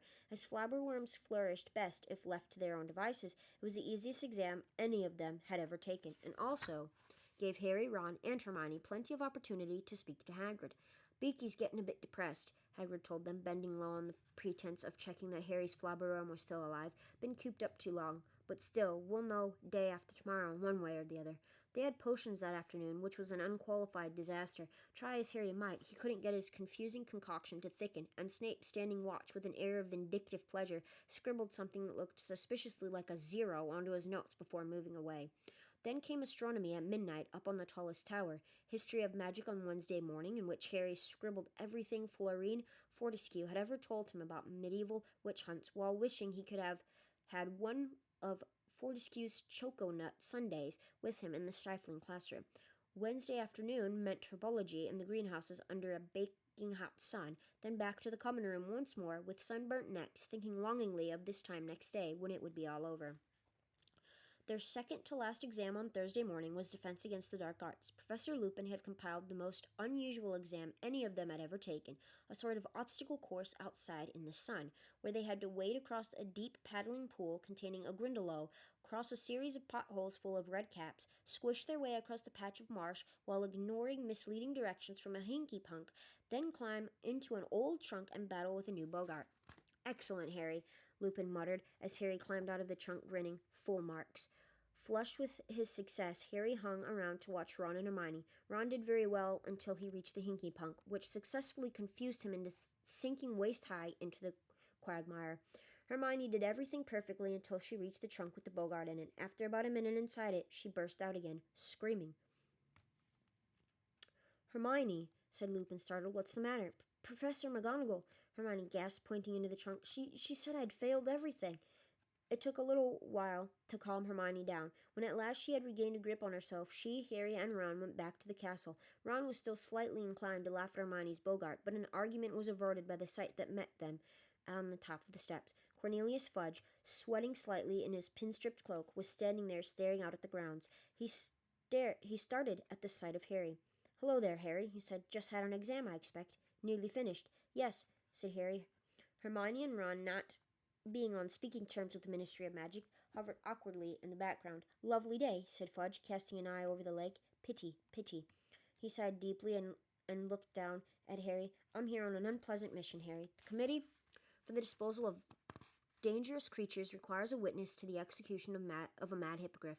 As I needed to visit Hogwarts to check on the Black situation, I was asked to step in. Does that mean the appeal has already happened?" Ron interrupted, stepping forward. No, it's scheduled for this afternoon," said Fudge, looking curiously at Ron. "Then you might not have to witness an execution at all," said Ron stoutly. "The hippogriff might get off." Before Fudge could answer, two wizards came through the castle doors behind him. One was so ancient he appeared to be withering before their very eyes. The other was tall and strapping, with a thin black mustache. Harry gathered that they were representatives of the Committee for the Disposal of Dangerous Creatures, because the very old wizard squinted toward Hagrid's cabin and said in a feeble voice, Dear, I'm getting too old for this. 2:00, isn't it, Fudge?" The black mustached man was fingering something in his belt. Harry looked and saw that he was running one broad thumb along the blade of a shining axe. Ron opened his mouth to say something, but Hermione nudged him hard in the ribs and jerked her head toward the entrance hall. "Would you stop me?" said Ron angrily as he entered the great hall for lunch. "Did you see them? They've even got the axe ready. This isn't justice." "Ron, your dad works for the Ministry. You can't go saying things like that to his boss," said Hermione, but she too looked very upset. As long as Hagrid keeps his head this time and argues his case properly, they can't possibly execute Buckbeak. But Harry could tell Hermione didn't really believe what she was saying. All around them, people were talking excitedly as they ate their lunch, happily anticipating the end of the exams that afternoon. But Harry, Ron, and Hermione, lost in worry about Hagrid and Buckbeak, didn't join in. Harry's and Ron's last exam was divination, Hermione's Muggle studies. They walked up the marble staircase together. Hermione left them on the first floor, and Harry and Ron proceeded all the way up to the 7th, where many of their class were sitting on the spiral staircase to Professor Trelawney's classroom, trying to cram in a bit of last-minute studying. "She's seeing us all separately," Neville informed them as they went to sit down next to him. He had his copy of Unfogging the Future open on his lap, at the pages devoted to crystal gazing. "Have either of you ever seen anything in a crystal ball?" he asked them unhappily. "Nope," said Ron in an offhand voice. He kept checking his watch. Harry knew that he was counting down the time until Buckbeak's appeal started. The line of people outside the classroom shortened very slowly. As each person climbed back down the silver ladder, the rest of the class hissed. What did she ask? Was it okay? But they all refused to say. "She says the crystal balls told her that if I tell you, I'll have a horrible accident," squeaked Neville as he clambered back down the ladder toward Harry and Ron, who had now reached the landing. "That's convenient," snorted Ron. "You know, I'm starting to think Hermione was right about her." He jabbed his thumb toward the trapdoor overhead. "She's a right old fraud." "Yes," said Harry, looking at his own watch. It was now 2:00. "Wish she'd hurry up." Parvati came back down the ladder glowing with pride. "She says I've got all the markings of a true seer," she informed Harry and Ron. "I saw loads of stuff. Well, good luck." She hurried off down the spiral staircase toward Lavender. "That makes me think she's a teacher's pet. I highly doubt she saw anything. I think she just kissed up to the teacher so that she could get good marks. I think that's all it was." "Ronald Weasley," said the familiar misty voice from over their heads. Ron grimaced at Harry and climbed the silver ladder out of sight. Harry was now the only person left to be tested. He settled himself on the floor with his back against the wall, listening to a fly buzzing in the sunny window, his mind across the grounds with Hagrid. Finally, after about 20 minutes, Ron's large feet reappeared on the ladder. "How'd it go?" Harry asked him, standing up. "Rubbish," said Ron. "Couldn't see a thing, so I made some stuff up. Don't think she was convinced, though." "Meet you in the common room," Harry muttered as Professor Trelawney's voice called, "Harry Potter." The tower room was hotter than ever before. The curtains were closed, the fire was alight, and the usual sickly scent made Harry cough as he stumbled through the clutter of chairs and tables to where Professor Trelawney sat waiting for him before a large crystal ball. "Good day, my dear," she said softly. "If you would kindly gaze into the orb. Take your time now, then tell me what you see within it." Harry bent over the crystal ball and stared as hard as he could, willing it to show him something other than swirling white fog, but nothing happened. "Well," Professor Trelawney prompted delicately, "what do you see?" The heat was overpowering, and his nostrils were stinging with the perfumed smoke wafting from the fire beside him. He thought of what Ron had just said and decided to pretend. Said Harry, "a dark shape." What does it resemble?" whispered Professor Trelawney. "Think now." Harry cast his mind around, and it landed on Buckbeak. "A hippogriff," he said firmly. "Indeed," whispered Professor Trelawney, scribbling keenly on the parchment perched upon her knees. "My boy, you may well be seeing the outcome of poor Hagrid's trouble with the Ministry of Magic. Look closer. Does the hippogriff appear to have its head?" "Yes," said Harry firmly. "Are you sure?" Professor Trelawney urged him. "Are you quite sure, dear? You don't see it writhing on the ground, perhaps, and shadowy figure raising an axe behind it?" "No," said Harry, starting to feel slightly sick. "No blood, no weeping Hagrid?" "No," said Harry again, wanting more than ever to leave the room in the heat. "It looks fine. It's flying away." Professor Trelawney sighed. "Well, dear, I think we'll leave it there. A little disappointing, but I'm sure you did your best."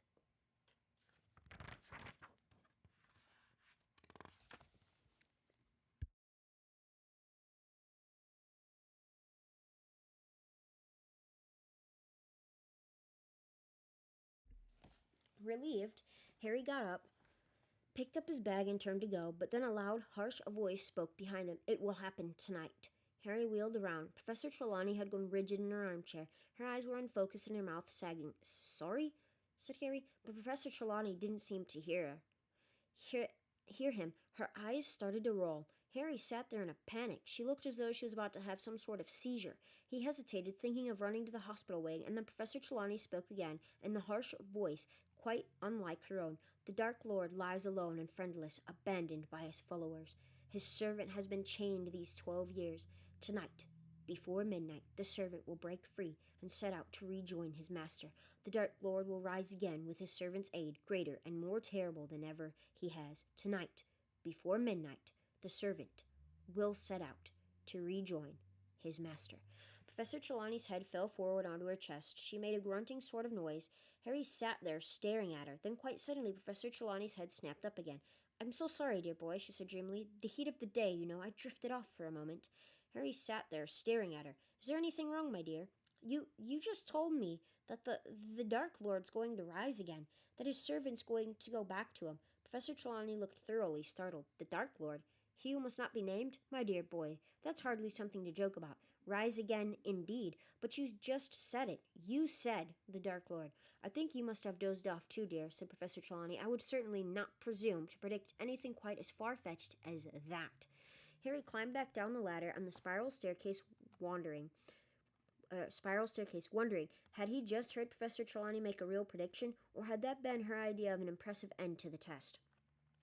If you watch the movies, it actually happens in the movie as well, and she still can't remember that she actually said it. And she tries to manipulate Harry into thinking that he has this, he had fallen asleep or because of the heat or whatever, but to Harry, he's questioning himself, but he knows what he saw. But that's the thing, is people are able to manipulate or mind twist other people to make them second guess themselves. But if you know what you saw, you know what you saw. So Harry knows what he saw, but now he's sitting there trying to contemplate whether he saw and heard or not.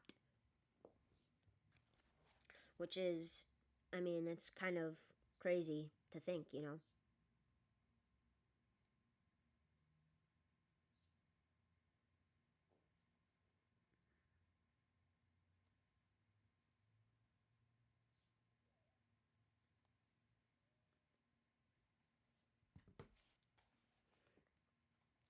Alright, 5 minutes later, he was dashing past the security trolls outside the entrance to Gryffindor Tower, Professor Trelawney's words still resounding in his head.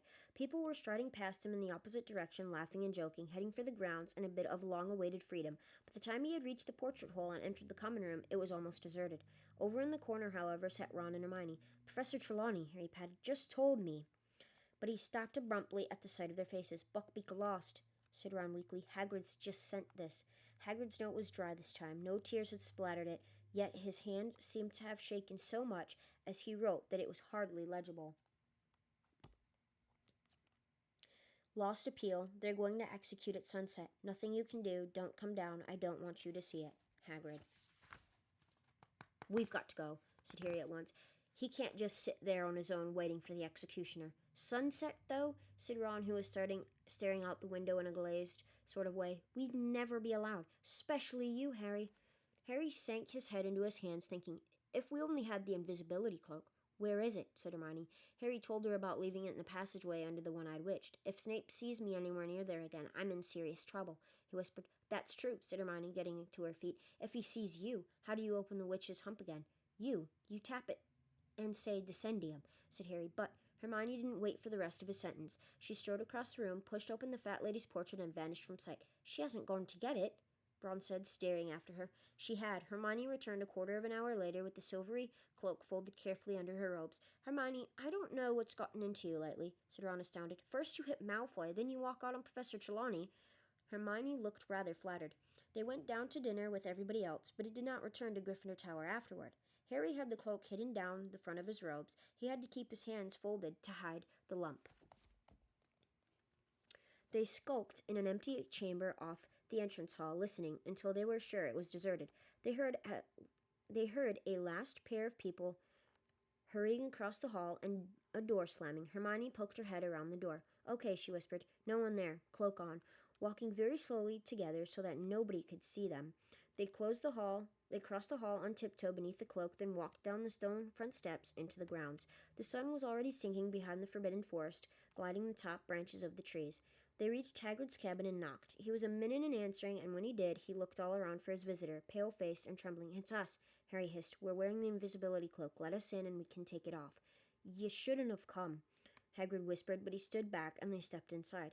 Hagrid shut the door quickly and Harry pulled off the cloak. Hagrid was not crying, nor did he throw himself upon their necks. He looked like a man who did not know where he was or what to do. This helplessness was worse to watch than tears. Want some tea, he said. His great hands were shaking as he reached for the kettle. Where's Buckbeak, Hagrid? Said Hermione hesitantly. I took him outside, said Hagrid, spilling milk all over the table as he filled up the jug. He's tethered in me pumpkin patch. Thought he ought to see the trees and smell fresh air before. Hagrid's hand trembled so violently that the milk jug slipped from his grasp and shattered all over the floor. 1 second.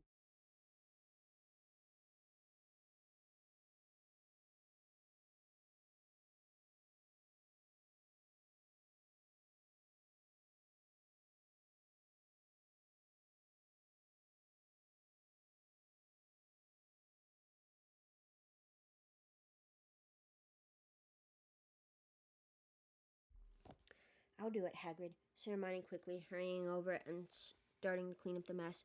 There's another one in the cupboard, Hagrid said, sitting down and wiping his forehead on his sleeve. Harry glanced at Ron, who looked back hopelessly. Isn't there anything anyone can do, Hagrid? Harry asked fiercely, sitting down next to him. Dumbledore? He's tried, said Hagrid. He's got no power to overrule the committee. He told them Buckbeak's all right, but they're scared, you know, what Lucius Malfoy's like. Threatened him, I expect, and the executioner, Macnair, he's an old pal of Malfoy's. But it'll be quick and clean, and I'll be beside him. Hagrid swallowed. His eyes were darting all over the cabin as though looking for some shred of hope or comfort. Dumbledore's going to come down while it happens. Wrote me this morning. Said he wants to be with me. Great man, Dumbledore. Hermione, who had been rummaging in Hagrid's cupboard for another milk jug, let out a small, quickly stifled sob.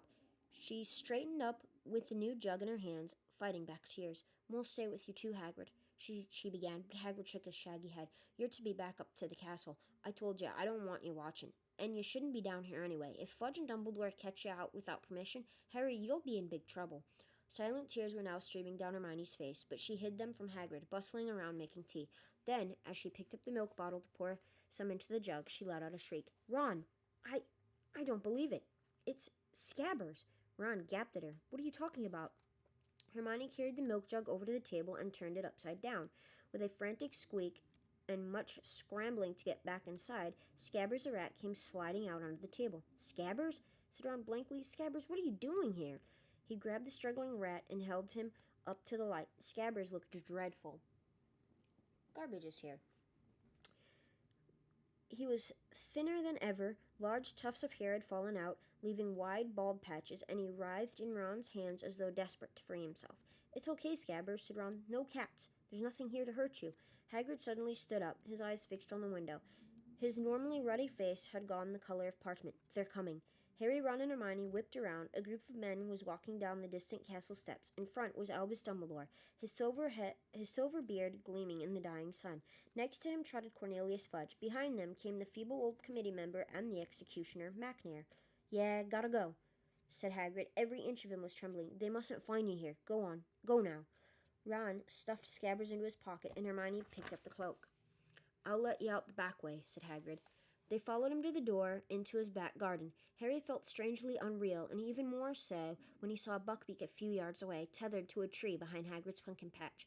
Buckbeak seemed to know something was happening. He turned his sharp head from side to side and pawed the ground nervously. "It's okay, Beaky," said Hagrid softly. "It's okay." He turned to Harry, Ron, and Hermione. "Go on," he said. "Get going." But they didn't move. "Hagrid, we can't." "We'll tell them what really happened. They can't kill him." "Go," said Hagrid fiercely. "It's bad enough without you lot in trouble and all." They had no choice. As Hermione threw the cloak over Harry and Ron, they heard voices at the front of the cabin. Hagrid looked at the place where they had just vanished from sight. "Go quick," he said hoarsely. "Don't listen." And he strode back into his cabin as someone knocked at the front door. Slowly, in a kind of horrified trance, Harry, Ron, and Hermione set off silently around Hagrid's house. As they reached the other side, the front door closed with a sharp snap. "Please, let's hurry," Hermione whispered. "I can't stand it. I can't bear it." They started up the sloping lawn towards the castle. The sun was sinking fast now. The sky had turned to a clear, purple-tinged gray, but to the west there was a ruby-red glow. Ron stopped dead. "Oh, please, Ron," Hermione began. It's Scabbers. He won't stay put." Ron was bent over, trying to keep Scabbers in his pocket, but the rat was going berserk, squeaking madly, twisting and flailing, trying to sink its teeth into Ron's hand. "Scabbers, it's me, you idiot. It's Ron," Ron hissed. They heard a door open behind them and men's voices. "Oh, Ron, please, let's move. They're going to do it," Hermione breathed. "Okay, Scabbers, stay put." They walked forward. Harry, like Hermione, was trying not to listen to the rumble of voices behind them. Ron stopped again. "I can't hold him. Scabbers, shut up. Everyone will hear us." The rat was squealing wildly, but not loudly enough to cover up the sounds drifting from Hagrid's garden. There was a jumble of indistinct male voices and a silence, and then, without warning, the unmistakable swish and thud of an axe. Hermione swayed on the spot. "They did it," she whispered to Harry. I don't believe it. They did it." Alright, we're going to read one more chapter. Chapter 17, Cat, Rat, and Dog. Harry's mind had gone blank with shock. The three of them stood transfixed with horror under the invisibility cloak. The very last rays of the setting sun were casting a bloody light over the long shadowed grounds. Then behind them they heard a wild howling. "Hagrid," Harry muttered. Without thinking about what he was doing, he made to turn back, but both Ron and Hermione seized his arms. "We can't," said Ron, who was paper white. "He'll be in worse trouble if they know we've been to see him." Hermione's breathing was shallow and uneven. "How could they?" she choked. "How could they?" "Come on," said Ron, whose teeth seemed to be chattering. They set off back toward the castle, walking slowly to keep themselves hidden under the cloak. The light was fading fast now.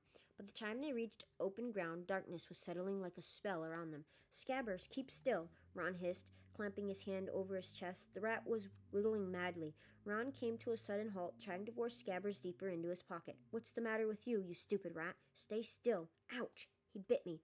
"Ron, be quiet," Hermione whispered urgently. "Fudge will be out here in a minute." "He won't stay put." Scabbers was plainly terrified. He was writhing with all his might, trying to break free of Ron's grip. What's the matter with him? But Harry had just seen, slinking toward them, his body low to the ground, wide, yellow eyes glinting eerily in the darkness, Crookshanks.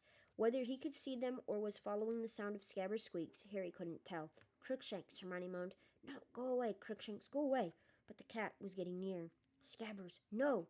Too late. The rat had slipped between Ron's clutching fingers, hit the ground, and scampered away. In one bound, Crookshanks sprang after him, and before Harry or Hermione could stop him, Ron had thrown the invisibility cloak off himself and pelted away into the darkness. "Run!" Hermione moaned. She and Harry looked at each other, then followed at a sprint. It was impossible to run full under the cloak. They pulled it off and ran. They pulled it off, and it streamed behind them like a banner as they hurtled after Ron. They could hear his feet thundering along ahead and his shouts at Crookshanks. "Get away from him! Get away! Scabbers, come here!" There was a loud thud. "Gotcha! Get off, you stinking cat!" Harry and Hermione almost fell over Ron. They skidded to a stop right in front of him. He was sprawled on the ground, but Scabbers was back in his pocket.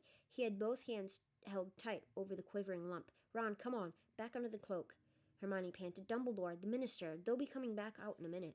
But before they could cover themselves again, before they could even catch their breath, they heard the soft pounding of gigantic paws. Something was bounding toward them, quiet as a shadow, an enormous, pale-eyed, jet-black dog. Harry reached for his wand, but too late. The dog had made an enormous leap. At the front paws hit him on the chest. He keeled over backward in a whirl of hair. He felt the top breath saw inch-long teeth, but the force of its leap had carried it too far. It rolled off him. Dazed, feeling as though his ribs were broken, Harry tried to stand up. He could hear it growling as it skidded around for a new attack. Ron was on his feet. As the dog sprang back toward them, he pushed Harry aside. The dog's jaws fastened instead around Ron's outstretched arm.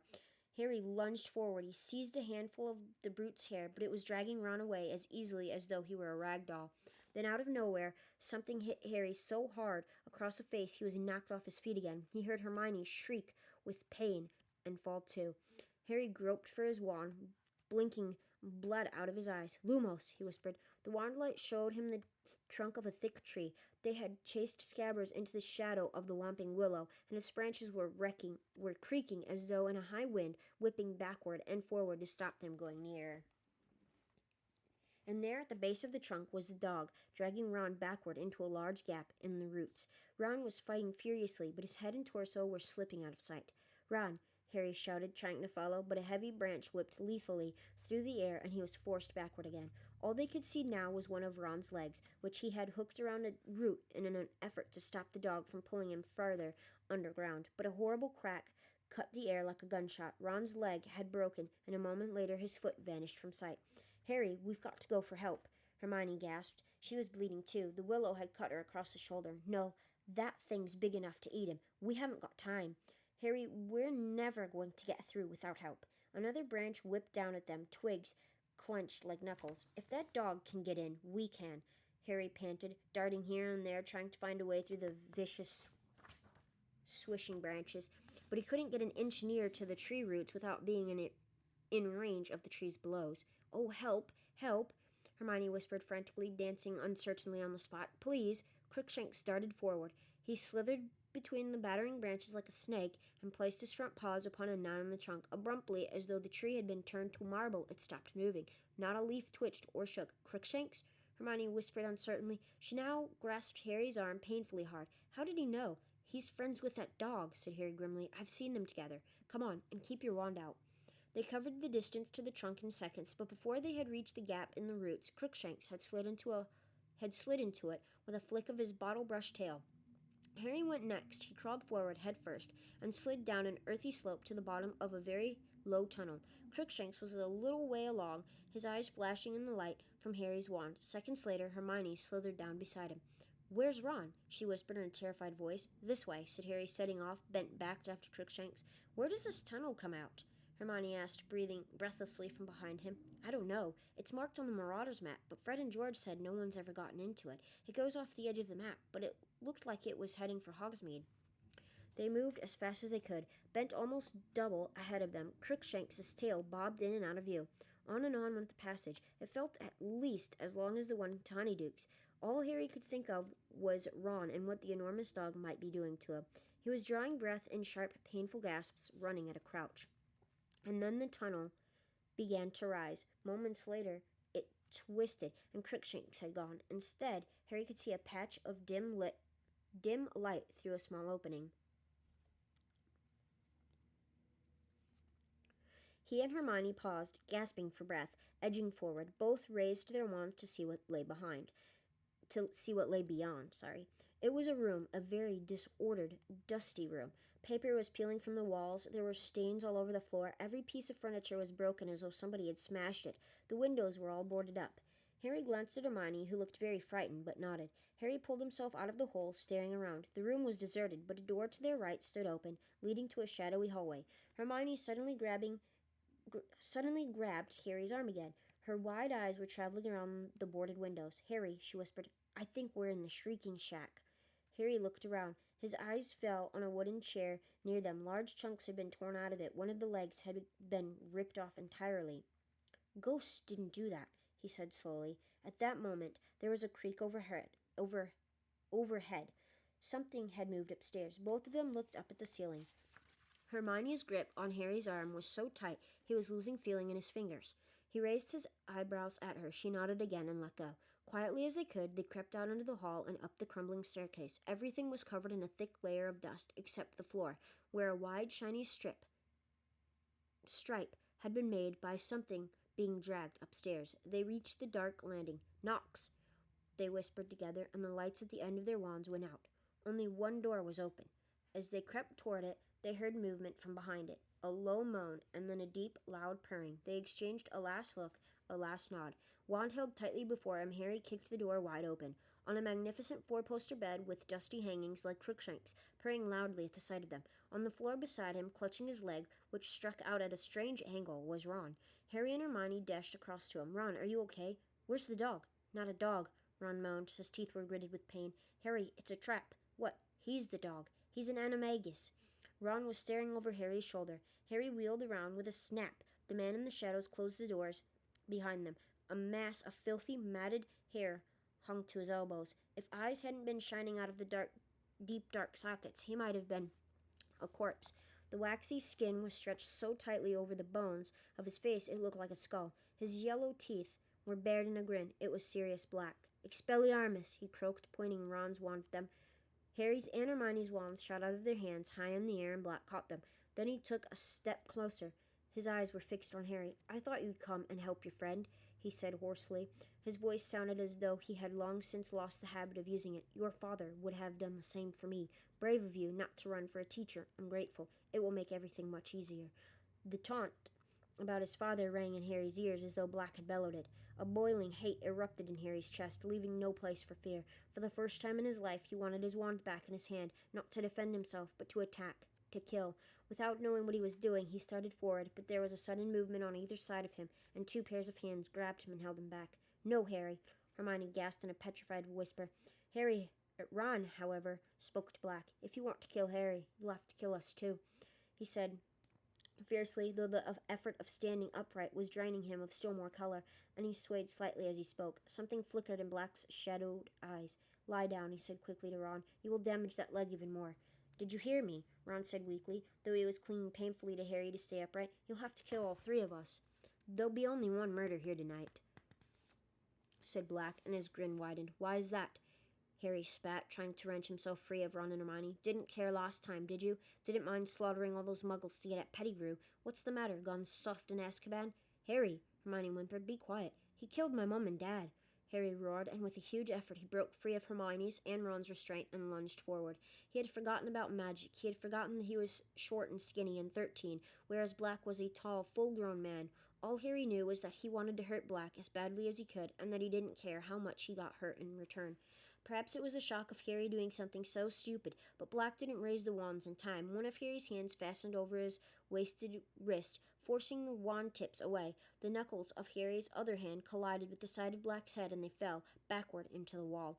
Hermione was screaming, Ron was yelling, and there was a blinding flash as the wands in Black's hand sent a jet of sparks into the air that missed Harry's face by inches. Harry felt the shrunken arm under his fingers twisting madly, but he clung on, his other hand punching every part of Black it could. But Black's free hand had found Harry's throat. "No," he hissed. "I've waited too long." The fingers tightened. Harry choked, his glasses askew. Then he saw Hermione's foot swing out of nowhere. Black let go of Harry with a grunt of pain. Ron had thrown himself on Black's wand hand, and Harry heard a faint clatter. He fought free of the tangle of bodies and saw his own wand rolling across the floor. He threw himself toward it, but Crookshanks had joined the fray. Both sets of front claws had sunk themselves deep into Harry's arm. Harry threw him off, but Crookshanks now darted toward Harry's wand. "No, you don't," roared Harry, and he aimed a kick at Crookshanks that made the cat leap aside. Spitting, Harry snatched up his wand and turned. "Get out of the way," he shouted at Ron and Hermione. They didn't need telling twice. Hermione, gasping for breath, her lip bleeding, scrambled aside, snatching up her and Ron's wands. Ron crawled to the four-poster and collapsed onto it, panting, his white face now tinged with green, both hands clutching his broken leg. Black was sprawled at the bottom of the wall. His thin chest rose and fell rapidly as he watched Harry walking slowly nearer, his wand pointing straight at Black's heart. "Going to kill me, Harry," he whispered. Harry stopped right above him, his wand still pointing at Black's chest, looking down at him. A livid bruise was rising around Black's left eye, and his nose was bleeding. "You killed my parents," said Harry, his voice shaking slightly, but his wand hand quite steady. Black stared up at him out of those sunken eyes. "I don't deny it," he said quietly, "but if you knew the whole story—" "The whole story?"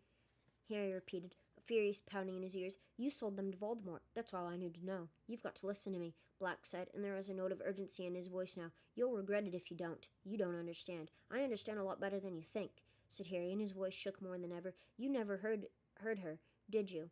My mom, trying to stop Voldemort killing me, and you did that. You did it."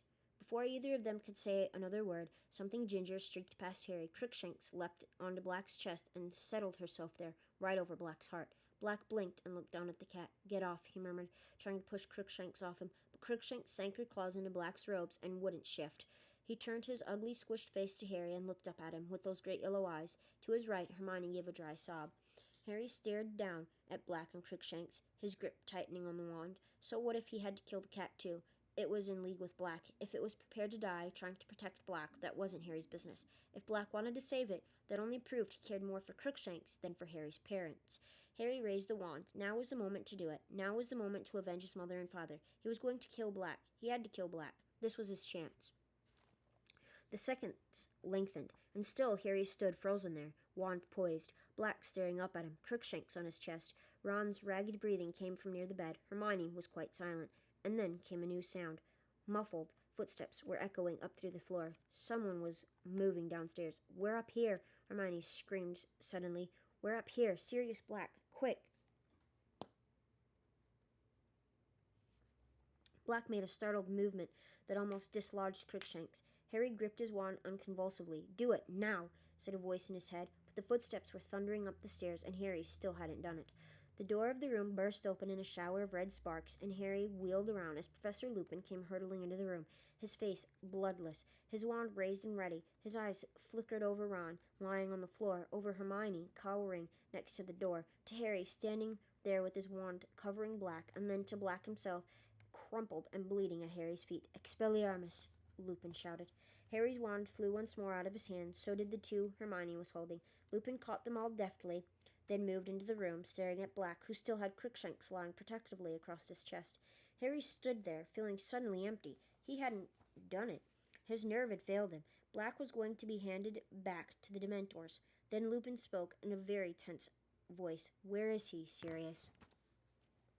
Harry looked quickly at Lupin. He didn't understand what Lupin meant. Who was Lupin talking about? He turned to look at Black again. Black's face was quite expressionless. For a few seconds he didn't move at all. Then, very slowly, he raised his empty hand and pointed straight at Ron. Mystified, Harry glanced around at Ron, who looked bewildered. But then Lupin muttered, staring at Black so intently it seemed he was trying to read his mind. "Why hasn't he shown himself before now?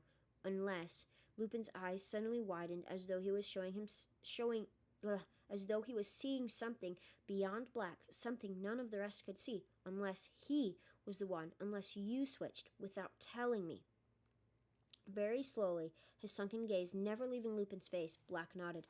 "Professor," Harry interrupted loudly, "what's going on?" But he never finished the question, because what he saw made his voice die in his throat. Lupin was lowering his wand, gazing fixedly at Black. The professor walked to Black's side, seized his hand, pulled him to his feet so that Crookshanks fell to the floor, and embraced Black like a brother. Harry felt as though the bottom had dropped out of his stomach. "I don't believe it!" Hermione screamed. Lupin let go of Black and turned to her. She had raised herself off the floor and was pointing at Lupin, wild-eyed. You, Hermione. You and him? Hermione, calm down. I didn't tell anyone," Hermione shrieked. "I've been covering up for you." "Hermione, listen to me, please," Lupin shouted. "I can explain." Harry could feel himself shaking, not with fear, but with a fresh wave of fury. "I trusted you," he shouted at Lupin, his voice wavering out of control. "And all the time you've been his friend?" "You're wrong," said Lupin. "I haven't been Sirius's friend, but I am now. Let me explain." "No," Hermione screamed. "Harry, don't listen. Harry, don't trust him. He's been helping Black get into the castle. He wants you dead, too. He's a werewolf." There was a ringing silence. Everyone's eyes were now on Lupin, who looked remarkably calm, though rather pale. "Not at all up to your usual standard, Hermione," he said. "Only 1 out of 3, I'm afraid. I have not been helping Sirius get into the castle, and I certainly don't want Harry dead." An odd shiver passed over his face. "But I won't deny that I am a werewolf." Ron made a valiant effort to get up again, but fell back with a whimper of pain. Lupin made toward him, looking concerned, but Ron gasped, "Get away from me, werewolf!" Lupin stopped dead. Then, with an obvious effort, he turned to Hermione and said, "How long have you known?" "Ages," Hermione whispered. "Since I did Professor Snape's essay." "He'll be delighted," said Lupin coolly. "He has signed that essay hoping someone would realize what my symptoms meant. Did you check the lunar chart and realize that I was always ill at the full moon, or did you realize that the Bogart changed into the moon when it saw me?" "Both," Hermione said quietly. Lupin forced a laugh. "You're the cleverest witch of your age I've ever met, Hermione." "I'm not," Hermione whispered. "If I'd been a bit cleverer, I'd have told everyone what you are." But they already know, said Lupin. At least the staff do. Dumbledore hired you when he knew you were a werewolf, Ron gasped. Is he mad?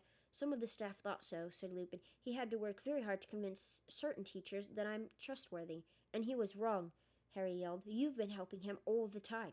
He was pointing at Black, who suddenly crossed to the four-poster bed and sank onto it, his face hidden in one shaking hand. Crookshanks leapt up beside him and stepped onto his lap, purring. Ron edged away from both of them, dragging his feet. I have not been helping Sirius, said Lupin. If you'll give me a chance, I'll explain. Look. He separated Harry's, Ron's, and Hermione's wands and threw each back to its owner.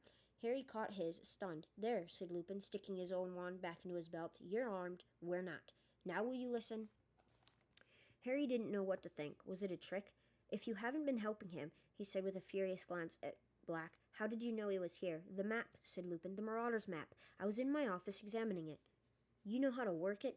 Harry said suspiciously. Of course I know how to work it, said Lupin, waving his hand impatiently. I helped write it. I'm Moony. That was my friend's nickname for me at school. You wrote? The important thing is, I was watching it carefully this evening because I had an idea that you, Ron, and Hermione might try and sneak out of the castle to visit Hagrid before his hippogriff was executed, and I was right, wasn't I?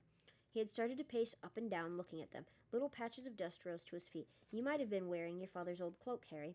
How'd you know about the cloak? The number of times I saw James disappearing under it, said Lupin, waving an impatient hand again. The point is, even if you're wearing an invisibility cloak, you still show up on the Marauder's map. I watched you cross the grounds and enter Hagrid's hut. 20 minutes later, you left Hagrid and set off back toward the castle, but you are now accompanied by somebody else. What? Said Hagrid. No, we weren't. I couldn't believe my eyes, said Lupin, still pacing and ignoring Harry's interruption. I thought the map must be malfunctioning. How could he be with you? No one was with us, said Harry, and then I saw another dot, moving fast towards you, labeled Sirius Black. I saw him collide with you. I watched as he pulled two of you into a whomping willow. One of us, Ron said angrily. No, Ron, said Lupin. Two of you. He had stopped his pacing, his eyes moving over Ron. Do you think I could have a look at the rat? He said evenly. What? Said Ron. What's Scabbers got to do with it?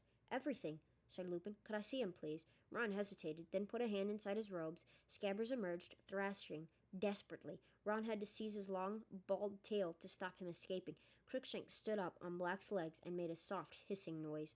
Lupin moved closer to Ron. He seemed to be holding his breath as he gazed intently at Scabbers. What? Ron said again, holding Scabbers close to him, looking scared. What's my rat got to do with anything? That's not a rat, croaked Sirius Black suddenly. What do you mean? Of course he's a rat. No, he's not, said Lupin quietly. He's a wizard. An animagus, said Black, by the name of Peter Pettigrew. So that was a turn of events, like a twist of events right there, that the rat he's holding is actually somebody that he's not supposed to be. We're going to read one more chapter because it's short. And then we're going to stop after that one. Chapter 18, Moony, Wormtail, Padfoot, and Prongs. It took a few seconds for the absurdity of this statement to sink in. Then Ron voiced what Harry was thinking. You're both mental.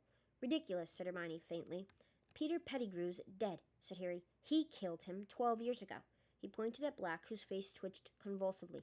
I meant to, he growled, his yellow teeth bared, but little Peter got the better of me. Not this time, though. And Crookshanks was thrown to the floor as Black lunged at Scabbers. Ron yelled with pain as Black's weight fell on his broken leg. Sirius, no, Lupin yelled, launching himself forwards and dragging Black away from Ron again. Wait, you can't do it just like that. They need to understand. We've got to explain. We can explain afterwards, snarled Black, trying to throw Lupin off. One hand was still clawing the air as it tried to reach Scabbers, who was squealing like a piglet, scratching Ron's face and neck as he tried to escape. They've got a right to know everything, Lupin panted, still trying to restrain Black. Ron's kept him as a pet. There are parts of it even I don't understand. And Harry, you owe Harry the truth, Sirius. Black stopped struggling, though his hollowed eyes were still fixed on Scabbers, who was clamped tightly under Ron's bitten, scratched, and bleeding hands. All right, then, Black said, without taking his eyes off the rat. Tell them whatever you like, but make it quick, Remus. I want to commit the murder I was imprisoned for. You are nutters, both of you, said Ron, shakily looking around at Harry and Hermione for support. I've had enough of this. I'm off. He tried to heave himself up on his good leg, but Lupin raised his wand again, pointing it at Scabbers. You're going to hear me out, Ron, he said quietly. Just keep a tight hold on Peter while you listen. He's not Peter, he's Scabbers. Ron yelled, trying to force the rat back into his front pocket, but Scabbers was fighting too hard. Ron swayed and overbalanced, and Harry caught him and pushed him back down onto the bed. Then, ignoring Black, Harry turned to Lupin. There were witnesses who saw Pettigrew die, he said. A whole street full of them. They didn't see what they thought they saw, said Black savagely, still watching Scabbers struggling in Ron's hands. Everyone thought Sirius killed Peter, said Lupin, nodding. I believed it myself until I saw the map tonight, because a Marauder's map never lies. Peter's alive. Ron's holding him, Harry. Harry looked down at Ron, and as their eyes met, they agreed. Silently, Black and Lupin were both out of their minds. Their story made no sense whatsoever. How could Scabbers be Peter Pettigrew? Azkaban must have unhinged Black after all, but why was Lupin playing along with him? Then Hermione spoke in a trembling, would-be, calm sort of voice, as though trying to will Professor Lupin to talk sensibly.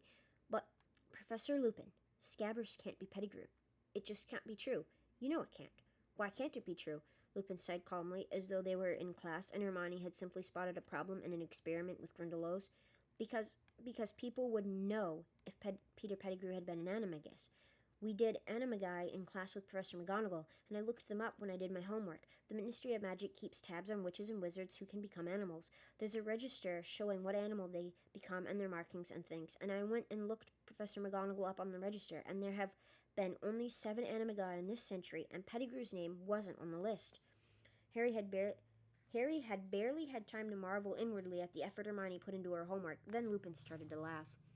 Right again, Hermione, he said, but the Ministry never knew that there used to be 3 unregistered Animagi running around Hogwarts.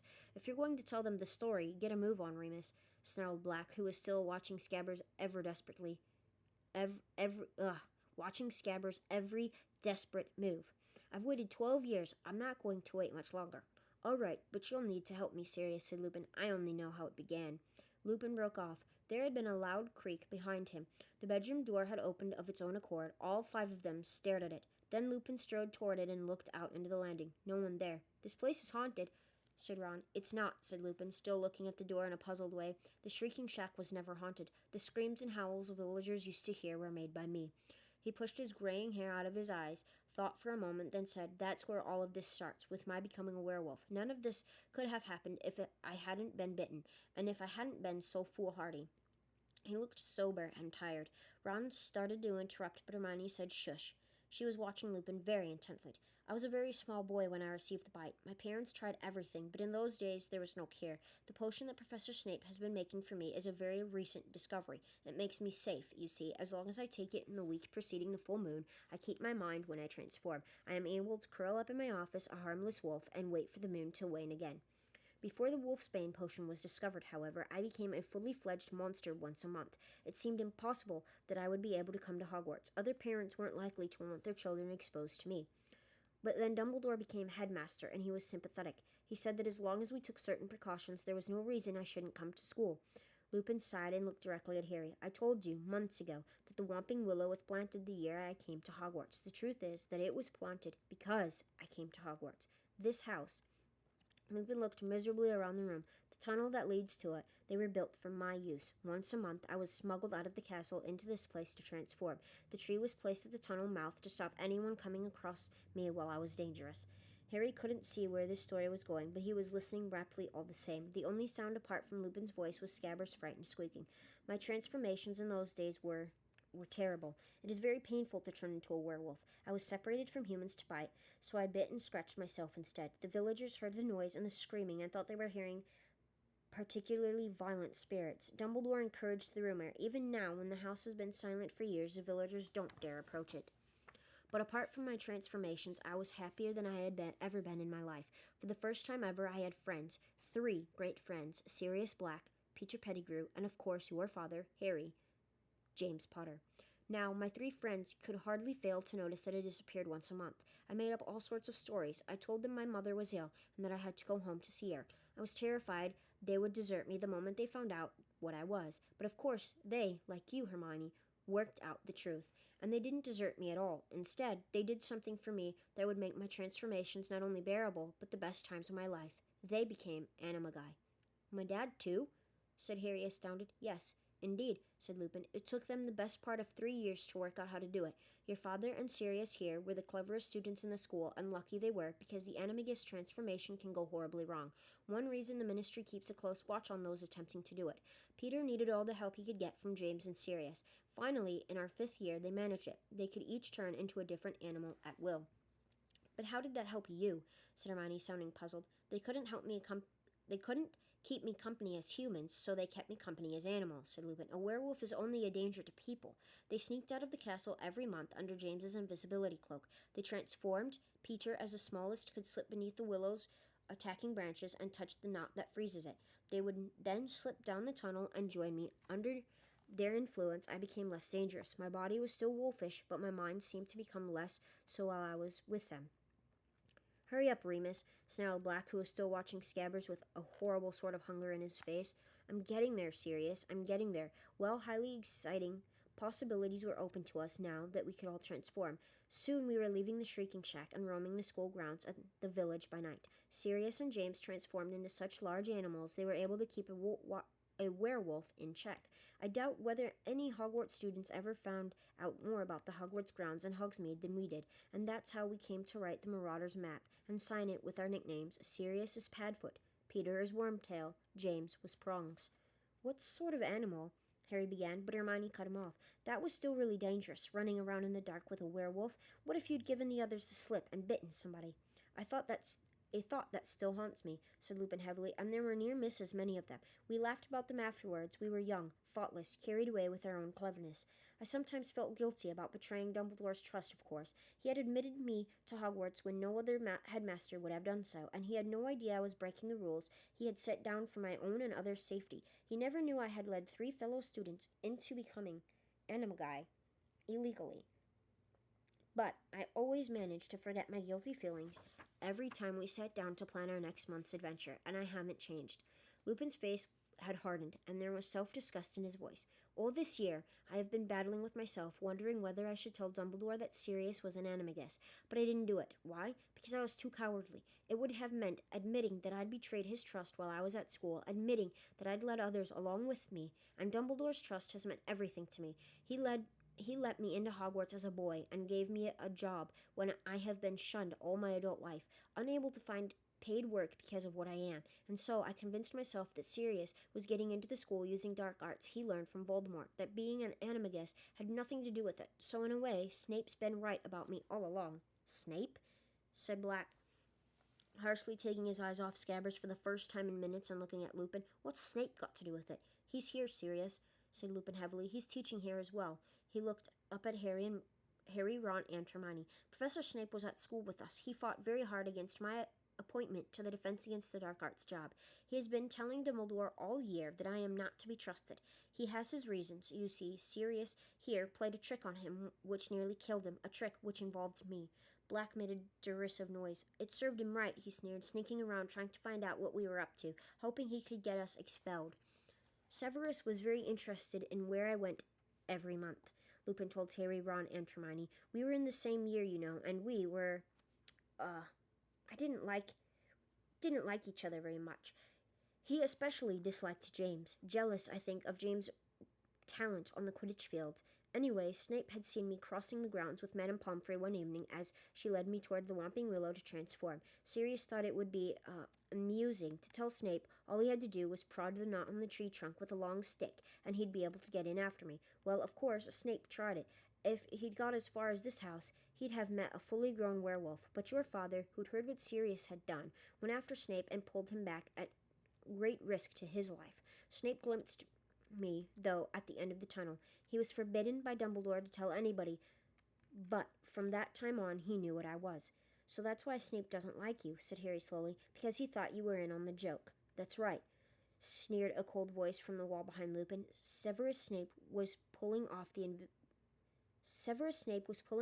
invisibility cloak, his wand pointing directly at Lupin.